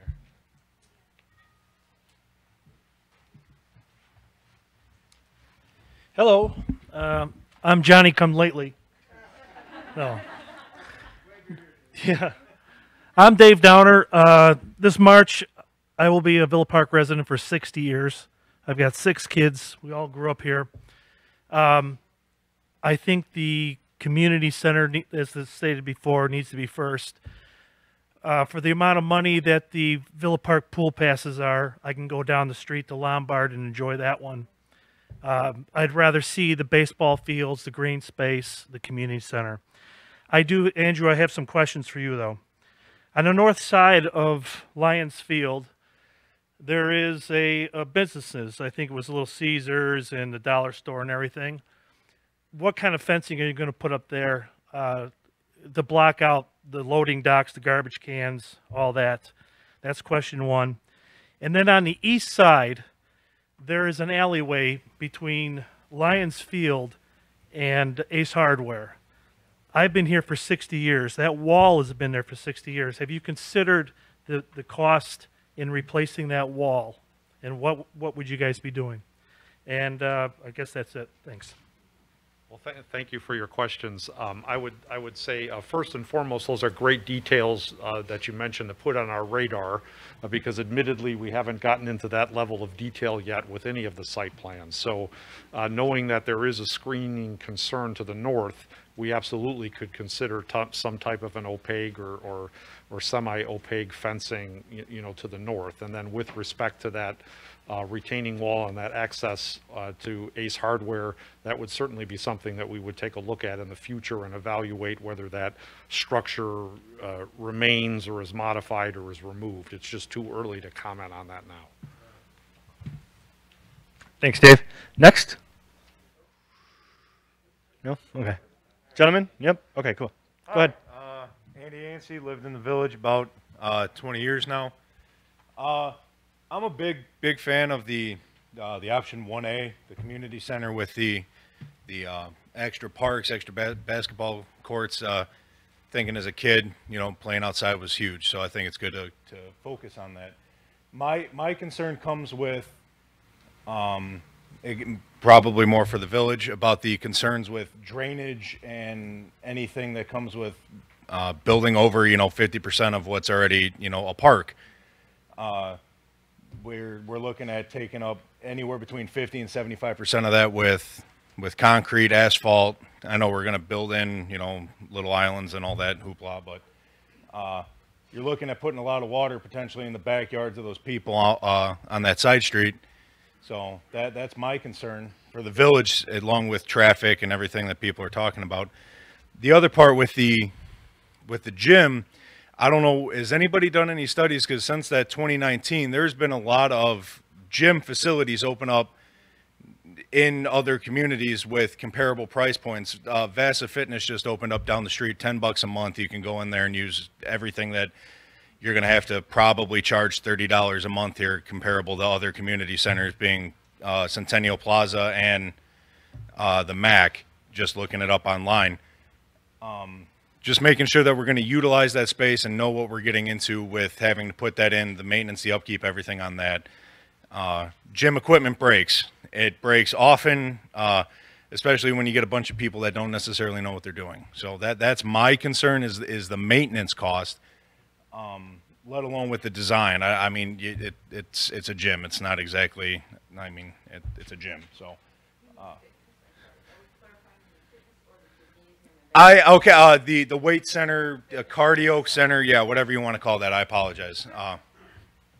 Make sure we're speaking the same lingo here. Yeah, the fitness center equipment. So we need to make sure that we're utilizing that and trying to keep as much of this as free and open as possible, so that people can get into it or be able to utilize it the best. Thank you. Oh, my little ear here. Also, this is cost-wise to the village. Knowing the staff, I was looking at it and saw at least you could have 10 people in there that need to be staffing it in order to monitor it properly. So just looking forward to cost. So thank you. Thank you. Thank you. Sam? Sam? No? Would you like to go? Go ahead. I'm not that tall. My name is Katie Berseno. I have a lifelong resident of Villa Park. I myself have been a homeowner and am now raising my kids here. I am a fan of the option with the community center first, but space for a possible aquatic center later. I look now with my kids at the age they are now, not having, Lufkin Pool, like when I was younger, has really kind of been a downer for us. Because it was always good with the zero depth for little kids. That being said, I think the community center is really important and can be a great draw for the community and good for everyone who's here. I will say it kind of seems like there seems like kind of a lack of enough programming space based on just what I know of programs, especially for early childhood. That are offered right now. And as a little bit of contradictory to what was said just now, from the fitness center perspective, I think I have to find a babysitter if I want to go to the gym, right? So I feel like here you talk about the possible option of childcare, or I can go work out while my daughter's in dance class for an hour that I couldn't, and that's could be a once a week thing for me, so I think it's good to look at things from that perspective as well. I will say the one thing I didn't like about options 2 and 3 was the loss of the playground space. I have an older and a younger child, so if my older one's in a class, like if I have to have the younger one with me, it would be nice to have the option to just go outside to the playground to play, as an option. So, and that space, I feel like it's always been we've had a park there forever, even when it was the little tiny park, before the park that exists now, and it's always kind of been a busy park and a good spot in town. So I feel like not having the playground would be kind of a loss if we didn't try to fit that in somewhere. And it doesn't have to be the giant playground that it is now. could be something very small. You know, you don't need something huge all the time. So, so that's all. Thank you. And also, you guys did a really great job with the presentation. Thank you. You've done a wonderful job so far. Thank you, Katie.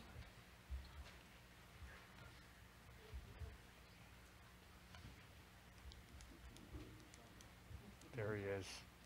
Happy to see you.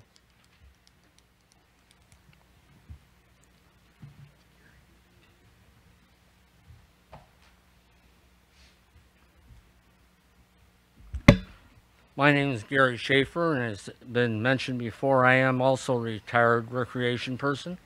I've been a director at several different park districts for 30 years. Also was on the advisory commission, started this wonderful project, and they have put a lot of time in it, and I am really excited to see it come in. I also would not put a pool in. I would start with the gymnasium and a community center. Over the years, I've tried to tell my commissioners that it'd be a lot cheaper if we put a couple $1,000s in a hole in the front yard by the pool and let the people come and have at it, because that's what we're going to lose in the pool anyhow. So I would really save that for later, even though all the drawings and renderings have been fantastic, and I could see why people would be excited about it. But I do appreciate all the time and effort that Greg and his staff has done, and I wish you well. Thank you, Gary. We'll go to this. Yeah, right here. Oh, sorry. My name is Al Ashworth. Been a resident of Villa Park for 30+ years. My kids grew up in the situation that we have presently. Pretty much nothing's changed except for we closed Left and Pool. But even at that time, we didn't use Left and Pool. We actually found it was better to go to other park districts in the area. We used Mensonville a lot. Unfortunately, they had not created Lombard, or we probably would have gone to Lombard as well. I agree with the fact that prices for going to our pools aren't worth it for the price that it was to go to the other pools and that. We're also a very small community compared to some of the other communities around us. We don't have the base to pull from that the other communities have. This has been a small community that's basically a bedroom community type thing. I know we would like to have grander ideas, but I would say let's not do that. Let's not do the Aquatic Center. I don't see a need for it. Yes, even if I had kids still that age, I still wouldn't see a need for it because I'd be going elsewhere.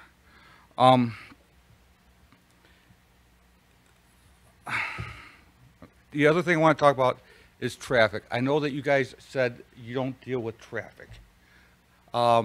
My background, I'm the one that got Walmart to shut off Madison from 83. It was from me talking to them that they finally realized they couldn't do it. So even though I don't have a degree in that per se, I do understand traffic.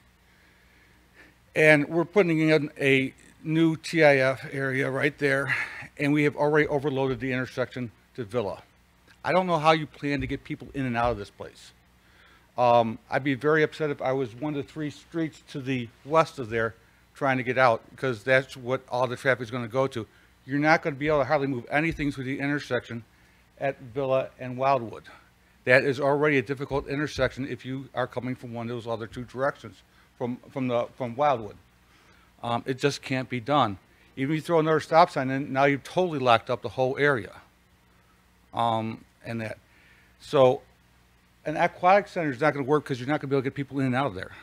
And that. I know the idea is that a community center locally would be the fact that people would ride their bikes or walk there or whatever, but that's not going to happen. That doesn't happen nowadays. That's another thing that's changed since my kids were young. People will not let their kids walk. When I was young, I walked to my pool, but that's not going to happen anymore. You got to go with a parent, otherwise you're not going. And so riding bikes is not going to happen. Plus, I really don't even see on the plans any real thing for bicycles either way. You show a parking area, but you really don't show where the bikes would go and stuff like that. This is one good thing about this community is bikes. You get with the Prairie Path and the Great Western Trail right there. So, thank you. Thanks, Al. Your idea. Would you like to go? No. Okay.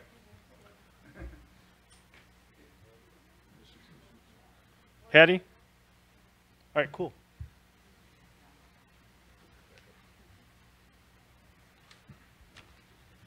I'm Pam Baldwin, and I grew up in Villa Park. I raised my children in Villa Park, who are now in their 30s. I sort of agree with a lot of people. I think we do need to update the community center. But the pool situation, I sort of disagree with. I don't think we need the big community pool. But I do think we need a pool for our kids, our little kids. You know, we have kids that do ride their bikes, do go to the pools. Like somebody had brought up too, we have a community where there are people who don't have a lot of money. It's something that their children can do. I think, like Jefferson, what are we going to do with Jefferson if we build this big community? I mean, have you guys thought about what's the land going to be used for?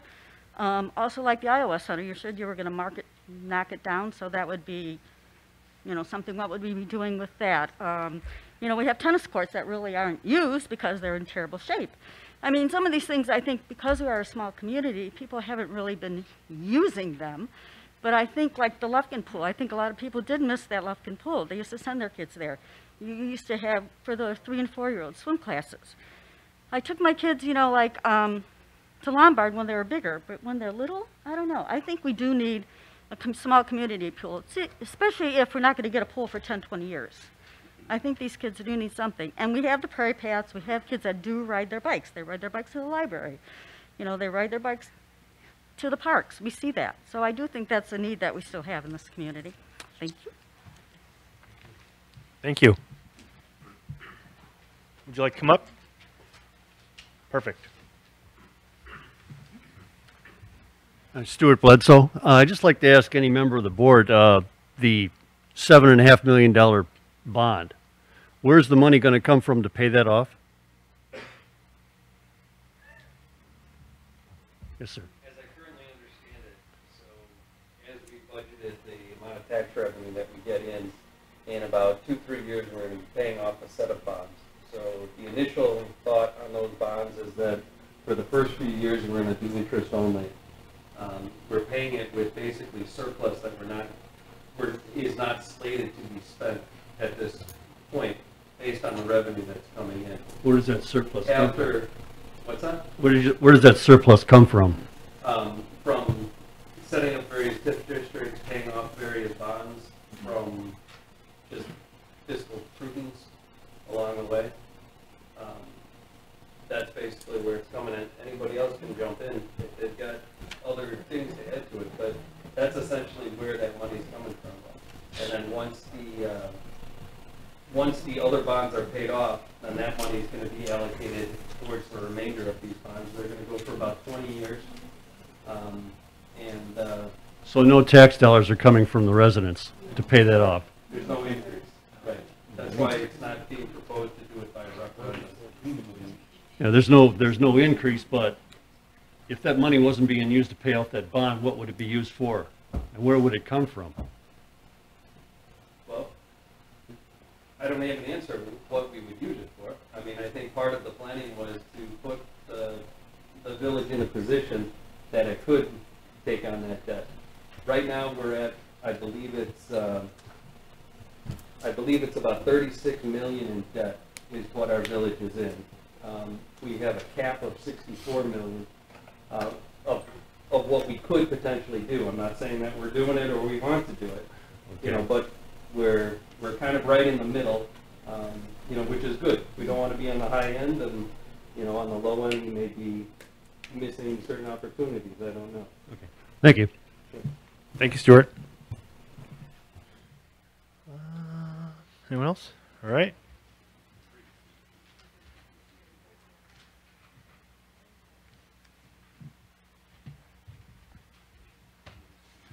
Okay, Steve Della Rosa.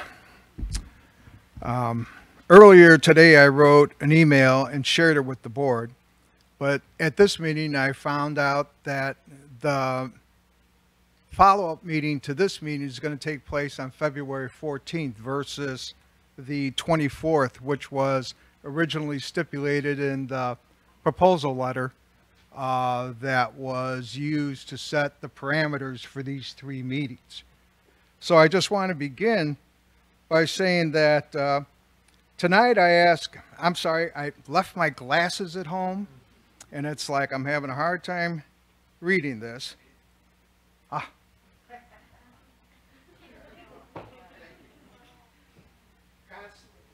Put them down, it's like, where are they at? Are they in your pocket? No. Oh, that's so much better. Thank you very much. Okay, so tonight I ask everyone to keep an open mind to the presentations being touted tonight. We've heard a lot of good ideas from other residents that have spoken up tonight. I speak tonight as a veteran facilities and maintenance supervisor and manager with over 30 years experience in working with Fortune 500 companies doing facility maintenance. So I am also currently an elected library board member of Villa Park, but I'm not speaking here tonight as one. I'm speaking here tonight as somebody who has lived through a renovation in a village structure that has potential of longer service than what was originally created by it.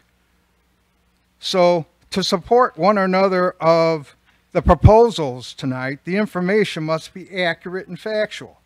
As a village, we rely on our vendors to provide us with accurate information to make informed choices.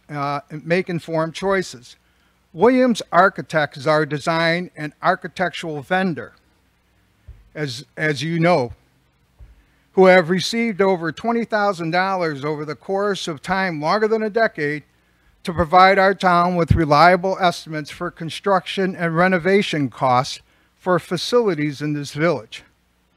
Tonight, they are being asked to review the publicly sourced proposals, which is the product of these 3 public input meetings designed to give Villa Park residents the ability to react to how $17.5 million of public money should be used to create a Villa Park Community Center.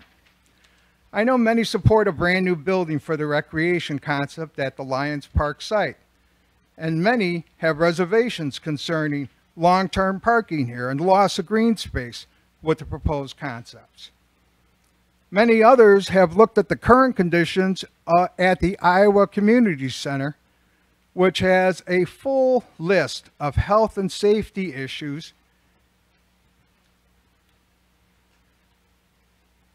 as well as HVAC and utility issues which have not been addressed over an extended period of time.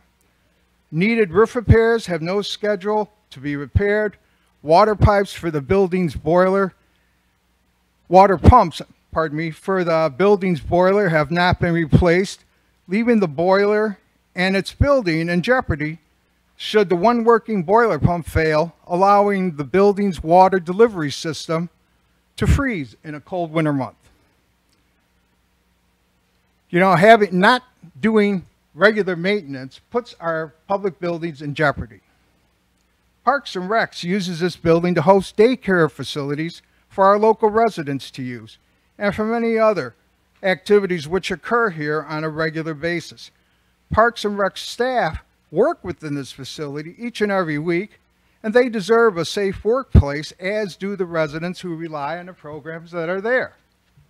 As a village, we have an obligation for the health and safety of all the users of our facilities.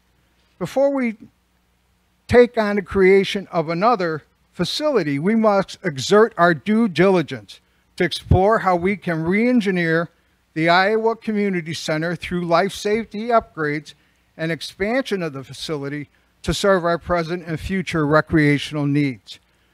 Protecting the well-being of our residents should be job one. This is not a new path for our village. We have invested in our older infrastructure in the past.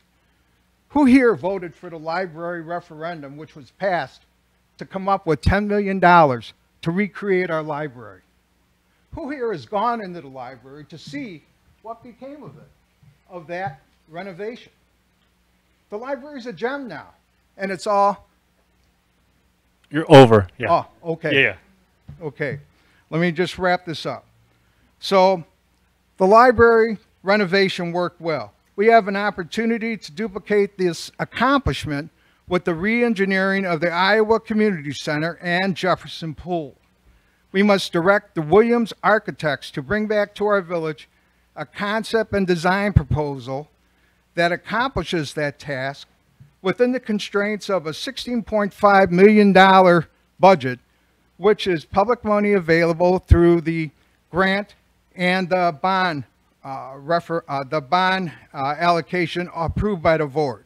I suggest we direct Williams to use only $6.5 million as a design parameter for these proposals to allow for the unforeseen costs which may present themselves upon execution. Thank you.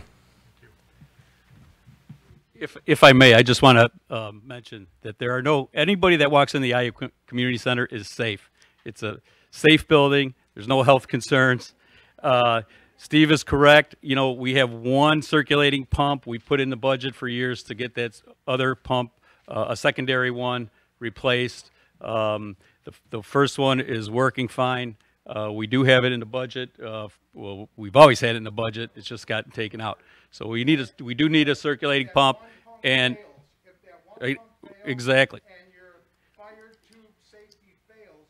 We've had it in the budget for a secondary pump to be put in, and by the way, so anyway, the building is safe, and the roof, we do need a new roof that we've put in the budget for the last 2 years. The roof, a whole roof replacement, the estimate is $750,000 just to replace that roof. We did replace the roof at Jefferson Pool last year, 2 years ago. The quote was $39,000. Once they opened up that roof, we found a lot of different things that went wrong. It cost another $16,000 to repair that roof. So when we open up the roof and we repair that roof at Iowa, which we should if we're going to remain in that building, that $750,000 may go up, because once you open up that roof, you don't know what's underneath with all the water damage. So anyway, that's my 2 cents. Thank you, Steve. I appreciate your comments. Vicki, would you like to come up? Is it bad that you know my name, Greg? So, Vicki Flaskamp, I live on Oakland.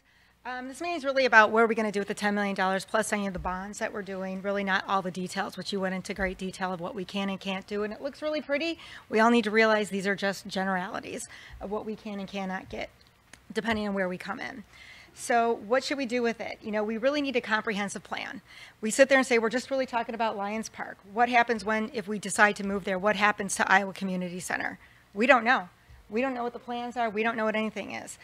We have possibilities. It could become a ballpark. It could become something. We don't know. Are we going to have a pool? Are we not going to have a pool? Because we know that Iowa's not really in the best shape, as we know. And then we need to know what's going to go there, and how does this fit into the plan? When does it get RAS? What are the stages? How does this work out? There needs to be a comprehensive plan and steps of how this takes place. The proposed location for the rec center, it's not my ideal location. It's congested already. With the union development that's going in there across the street, it's going to become even more congested. Angie, I'm sorry, but you know what? There's so much traffic there now. Sometimes it's like I don't even stop, because it's like I have to stop there. I can't find anywhere to park right now, so I just keep going. Sorry. But the opportunity that we do have is. Sorry, one of the things I'm really concerned about is eliminating the ball fields. It's like, again, you're sitting there telling me that, you know, we can put a ball field at Iowa Community Center. Now we're telling us we're going to have one good lighted ball field over at High Ridge. We'll have a lighted one possibly over at Lions. We're going to have a nice, possibly lighted one over at Iowa, and maybe one at Twin Lakes. Wow, that's really spread out in this area. How do we do that? We need something more condensed. Also, and then what is the cost? We need to get the cost. So, Greg, I would like you to address the cost, the question I had earlier about, you know what, we RAS both ball fields and then we have to put one over at Iowa. How much is that going to cost? We put it over at Twin Lakes. We still need to know because that's going to add on to the $17.5 million that we've already spent. We're planning to spend. So that also leads me, if you do want to put the rec center there and then you want to put an aquatic center over at Lions Park, now we've taken the rec center and the aquatic center from the north side of town. We've just alienated an entire area of town. They've got nothing. What do they have? We need to make sure that we are accommodating everybody in this village. Also, I mean, we do want to keep the green space. There is a lot of green space, I agree. So now all of a sudden we're going to put an aquatic center there. There goes all the green space. So now we just lost all the green space in that particular area. So I'm really concerned that we have not addressed some of these areas, because I also think that if we do keep Jefferson Pool, I know everyone says it's a pit, but is there a way to keep it? Is there a way to make sure that it becomes our aquatic center? Is there a way for there's ample space for there to be a bathhouse, an indoor lap pool, a diving area, a swim park, as well as parking to accommodate, and maybe even your lazy river that everyone's talking about? There is space for that. We also have to, sorry, I lost my spot. Hopefully, the estimate that you're coming in at is a high end. Hopefully, when you're talking about that $17.5 million, that's a high estimate with a contingency fund as well, that we can keep making sure that we don't have any costs like opening up a roof and finding out that it costs extra money. One last thought that I have, well, two, actually. One, if there's any money left over from that 17.5, can we start using that to fulfill maybe an aquatic center on the north side and building that in stages as we plan, again, a comprehensive plan that we can build in. I'm almost done, Greg, I promise. So, and the one thing I do feel that I hope we do, that the board is the one making this decision. It's not us. We're giving our input, we're giving that, and my hope is that we have the right board in place at the right time to make the best decision to use the grant with all that will benefit all the residents.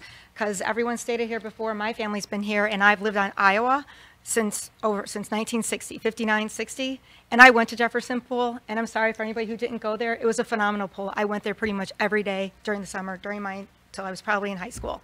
So I think it's a great location for a pool, and I think we should keep moving forward. Thank you. Cool. Thank you.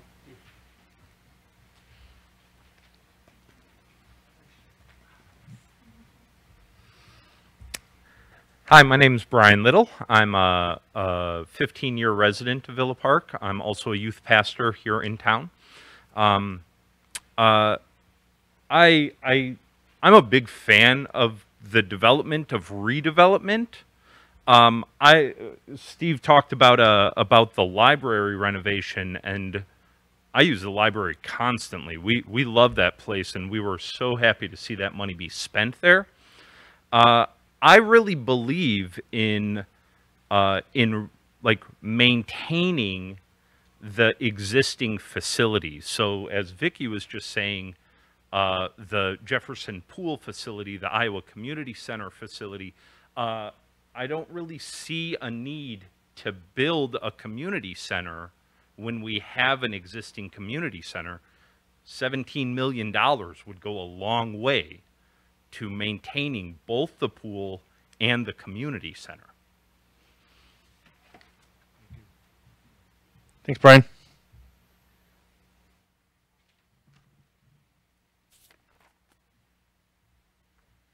Hi, my name is Jenny McQuillan. I've been a resident for 15 years, and I live on Wisconsin Avenue. I'm just listening to everybody kind of going at the end was kind of nice to kind of hear everybody's comments. I think the community centers would be amazing. I have kids, I have a 10-year-old and an 8-year-old. We have utilized the Parks and Rec basketball program, soccer program, swimming lessons, dance, and we're also part of the softball, Villa Park Youth Softball program, which isn't part of Parks and Rec, but is a big program in our community.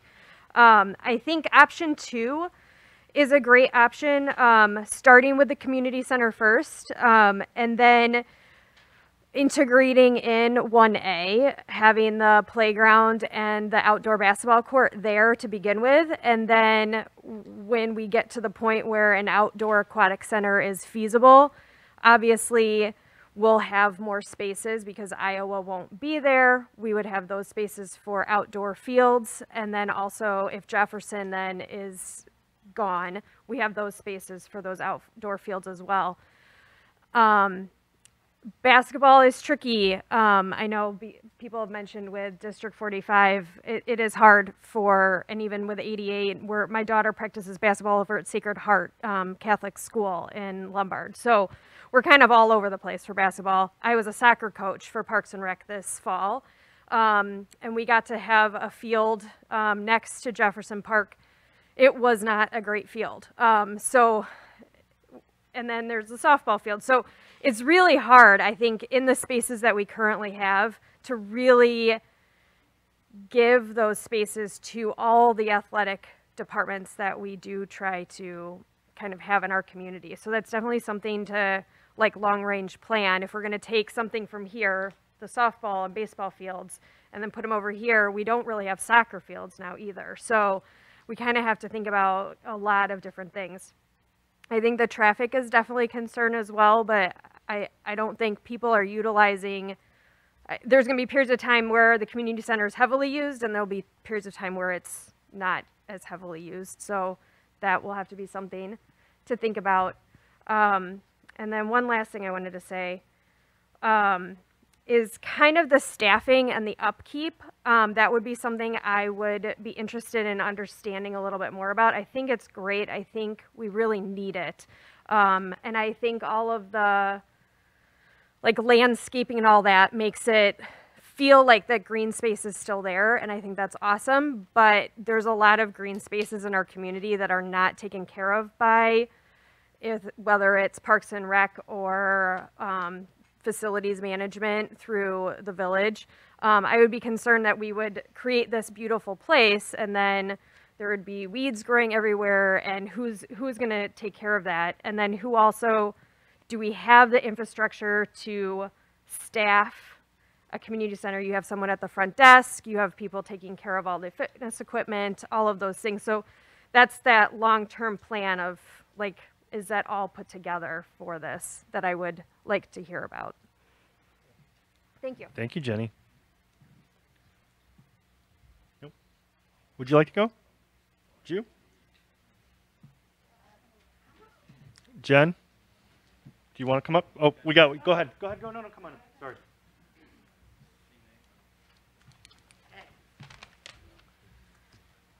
I'm going to go over by 30 seconds. Just telling you right now. Can you hear me? Okay, I'm short. Okay. All right. Hi, my name is Trisha Barth, and I've lived in Villa Park for almost 22 years. My husband and I have 3 kids, 17, 15, and 9. When my husband and I decided to move here and start a family here, I had no idea that I would meet lifelong friends. Now that I have met, not only have I met amazing people, I quickly realized that this town is a true community, and that even when you disagree on things, our kids, neighbors, and businesses are always being looked after. I have invested a lot of time in this town. My husband and I both served on the Parks and Recs Commission for years. I did the park tours, the pool evaluations, all while my older 2 were involved in dance, martial arts, gymnastics, soccer, basketball, cooking classes, toddler classes, swim lessons, theater classes, you name it, we signed up. Do you want to know why we signed up? Because this is where you meet people in your community. Going to other towns was never fun, and I never had that sense of community. The other towns have beautiful facilities. I was just missing the people there. In 2009, I participated in a community assessment, and in 2015, the village came up with a master plan, which concluded, and this is on the village website, and this was in 2009. In order to meet the recreational needs of residents, more indoor space needs to be allotted to such facilities in the future. Greater management and programming support will be needed as well. Developing a new community/fitness center with new facilities would help improve residents' quality of life and prove to be an asset for the village. In 2019, more focus groups were done and studies were done. This was a couple years after Lufkin was closed. I loved Lufkin Pool. We went there all the time. It was our pool. It was where my kids swam and took swim lessons. The problem was I knew that for years they were putting a Band-Aid on Lufkin Pool. I knew this because I was on the Parks and Recs Commission. I watched it happen. They were fixing it. They were Band-Aiding it. So when the village had to close it down, I just was like, okay, this is what has to be done because that's it. You can't do that. So adding on to Iowa is very much like patching up Lufkin Pool to me. It didn't work in the long run. It's not going to work. I just want to make it clear, though, that I'm all for an aquatic center. I'm all for building this rec center and then later on doing what we need to do to get a pool, just add it on later. So now here we are, 2022, 13 years later. We finally have the funds to build a new community center. We've been gifted $10 million.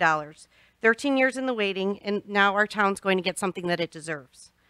I could list many reasons why we should not rebuild on the Iowa Center, but that's truly not what this meeting is about. Those reasons are clearly addressed in a letter that was sent out to the trustees by former village manager Keener on December 3rd. You can totally find this on the village website. I looked at it for 2 days. This meeting is supposed to be about what the residents would want to see in the community building. I'm not sure how it all got turned around to that. I hear there's a lot of tours going on. I'm not sure. Nobody should be presenting new projects or ideas at these meetings. I truly think it should be the public input, which actually has been much better than the first meeting. So my reasons why I would love to have a new community park, a new community center at Lions Field. We deserve it. Our kids, the adults, the seniors, this building would be for all. It would be a functioning 12-month out of the year building that would have revenue. A pool would never do that. The pool is open for 3 months. I mean, if even that. $17.5 million, 38,000 square feet for a new building and new everything. People like nice new things, for sure. It's attractive. You know, the gyms, the meeting rooms, everything that you put up there, that's what I think it's, honestly, I think it's perfect. For me, it will always go back to that same thing, though. It's a safe place. And I don't want to say that Iowa's not safe, but it's not welcoming like it used to be. Even in 2005, when I was going to toddler classes, it was a little bit newer than it is in 2022. So, I mean, that's what you want. So you want something new. People like new things. People like new, I mean, honestly, let's think about it. In conclusion, I encourage the board to vote yes for this new building at Lions Field. I encourage the board to support the Parks and Recreation Department at an administrative level and financially, which has been lacking in the years, and I've seen it. I encourage the board to listen to what the people want, because in the end, we all deserve something that will give this community a better quality of life. Thank you. Thank you, Tricia. Is there anyone else? Yeah, for the record, so Jen Burns, really lifelong resident. So, we deserve, we've done great jobs with people's castaways. Just about every recreation facility I think that we have here, somebody else kind of gifted it to us or we bought it from them or whatever. We deserve something shiny and new. Aquatics is my passion. We need a community center first. We need gym space. We need year-round kinds of things. And again, it's against my own personal self-interest, but I know as a lifelong resident, gym space first, please. Thank you. Thanks, Jen. Do you want to go? Okay, perfect.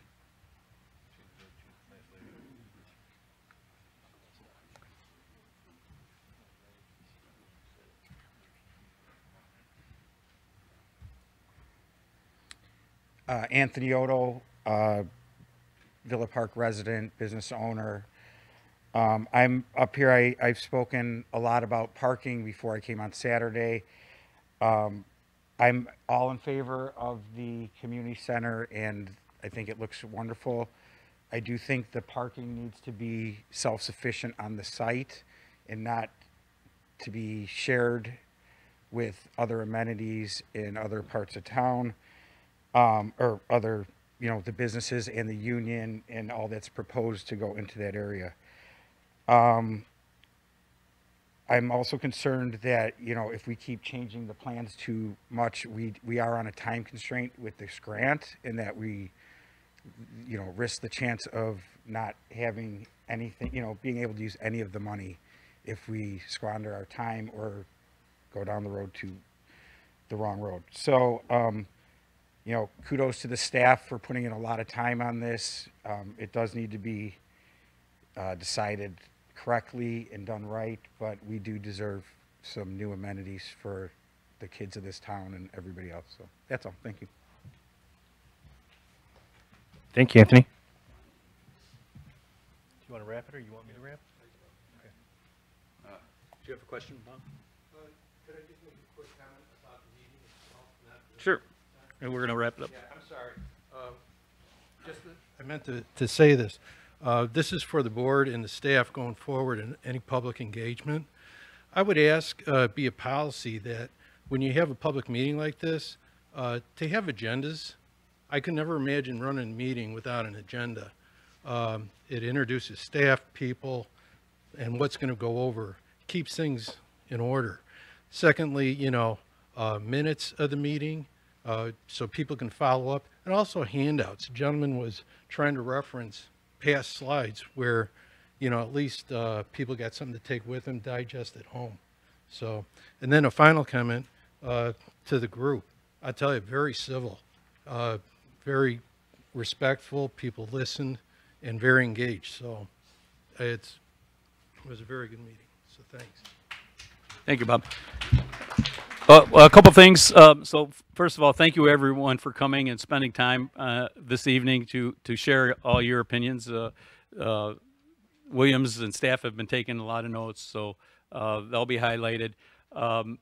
Originally, the tentative date was to do a presentation to the board on January 24th. With a lot of information that we got, a turnaround time for by Monday is not going to work. So the best bet is to do it right. Take a little bit of time and do the presentation on February 14th. So it'll be at the board meeting at 7 p.m. And so Williams will do their findings in the presentation, and then we'll take it from there. Again, I believe we're trying to get Spear Financial, who's the village's financial advisors, to come in to also give a little background. There was a couple questions on the finances, so they'll be able to provide some information on the bond issuance. So with that, thank you everyone for coming. We sincerely appreciate all your input, and have a great evening. Thank you.